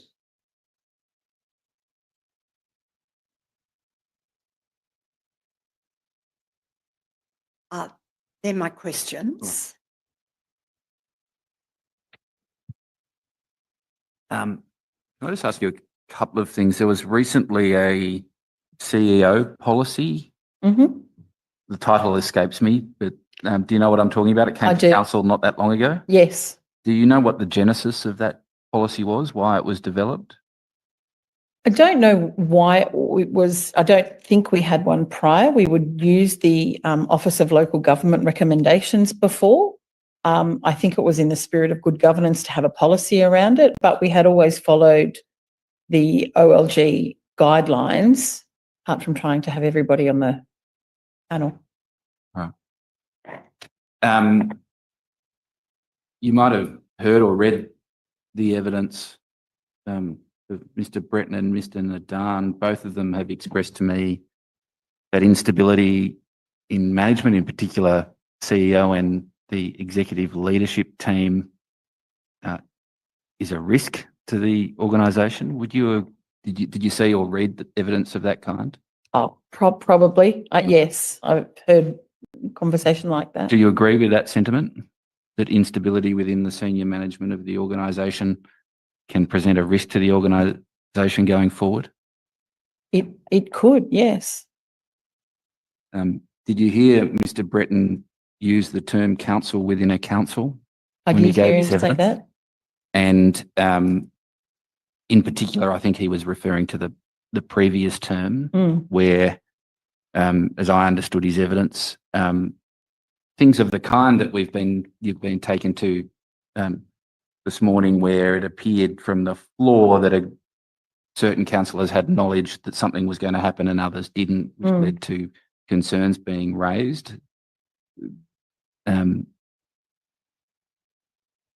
Can you see how a perception like that might arise from circumstances of that kind? That is, that there's a group of councillors with information and others don't have it, giving rise to a council within a council perception? I don't know whether it's information that other councillors don't have rather than conversations that aren't had with everybody. I would agree with that perception could be there. Or using the amendment example without labouring it too much, if there's a group of councillors who didn't have knowledge and say, well, hang on, I didn't know about this. If I'd have known, I could have. Yes. Things like that, if they play out on the floor, could give rise to a perception of, as Mr. Breton put it, a council within a council. Would you agree? Yeah, I do agree. There was some evidence given this week and last week, I think, about the training offered to councillors. Did you follow some of that evidence? I did. Is there anything that you think could be offered to you by way of training or structural support to better support you to carry out your civic duties as a councillor? I think to pick up on a word that you would have heard a lot in here, better. We can all be better. And in my professional and my council life, yes, we can always be open to more training and things like that. I have attended some training courses that were particularly of interest to me, and I will continue to do that. One of the issues that was taken up with Mr. Breton was him or one of his team sitting down with each councillor and putting in place a forward-looking plan of training tailored to the individual needs of the councillor that would be taken over the course of the next year. Some what I call core councillor skills, but also things that the councillor themselves might feel they need. Do you think there'd be value in something like that? Yeah, absolutely. Particularly, I mean, I guess it's hard to know what opportunities will arise in that time, but if you've got people who are on the lookout besides oneself about what might be on your radar to do, that would be helpful. Even things, say a new councillor looks at the code of meeting practice and goes, oh, I need some help on this. There could be that could be put in the plan, and then when the opportunity arises, hey, here's a local government New South Wales meeting practice course offered. Yeah, for sure. And we do get emails about that kind of thing, but having it more formalised we do induction training with code of meeting practice and things, but definitely, you can never have too much practice at that kind of thing.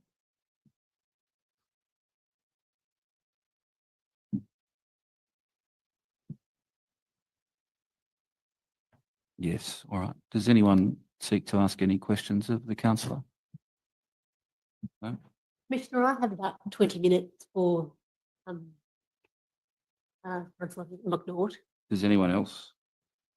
Commissioner, I may have some questions for Councillor Macnaught. I'm not in a position to deal with them today. I'll need to get some instructions in that respect, but I do note the time.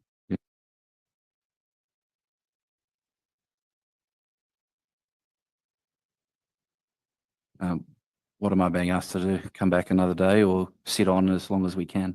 I think given instructions have to be obtained, my suggestion would be we come back on another day, but I haven't made inquiries of Ms. Macnaught as to her availability. Why don't I stand adjourned for 5 minutes? Those inquiries can be made and a sensible plan can be put in place. Yes.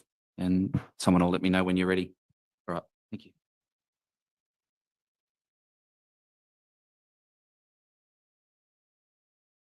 Commissioner, we've had a discussion which obviously included Ms. Macnaught.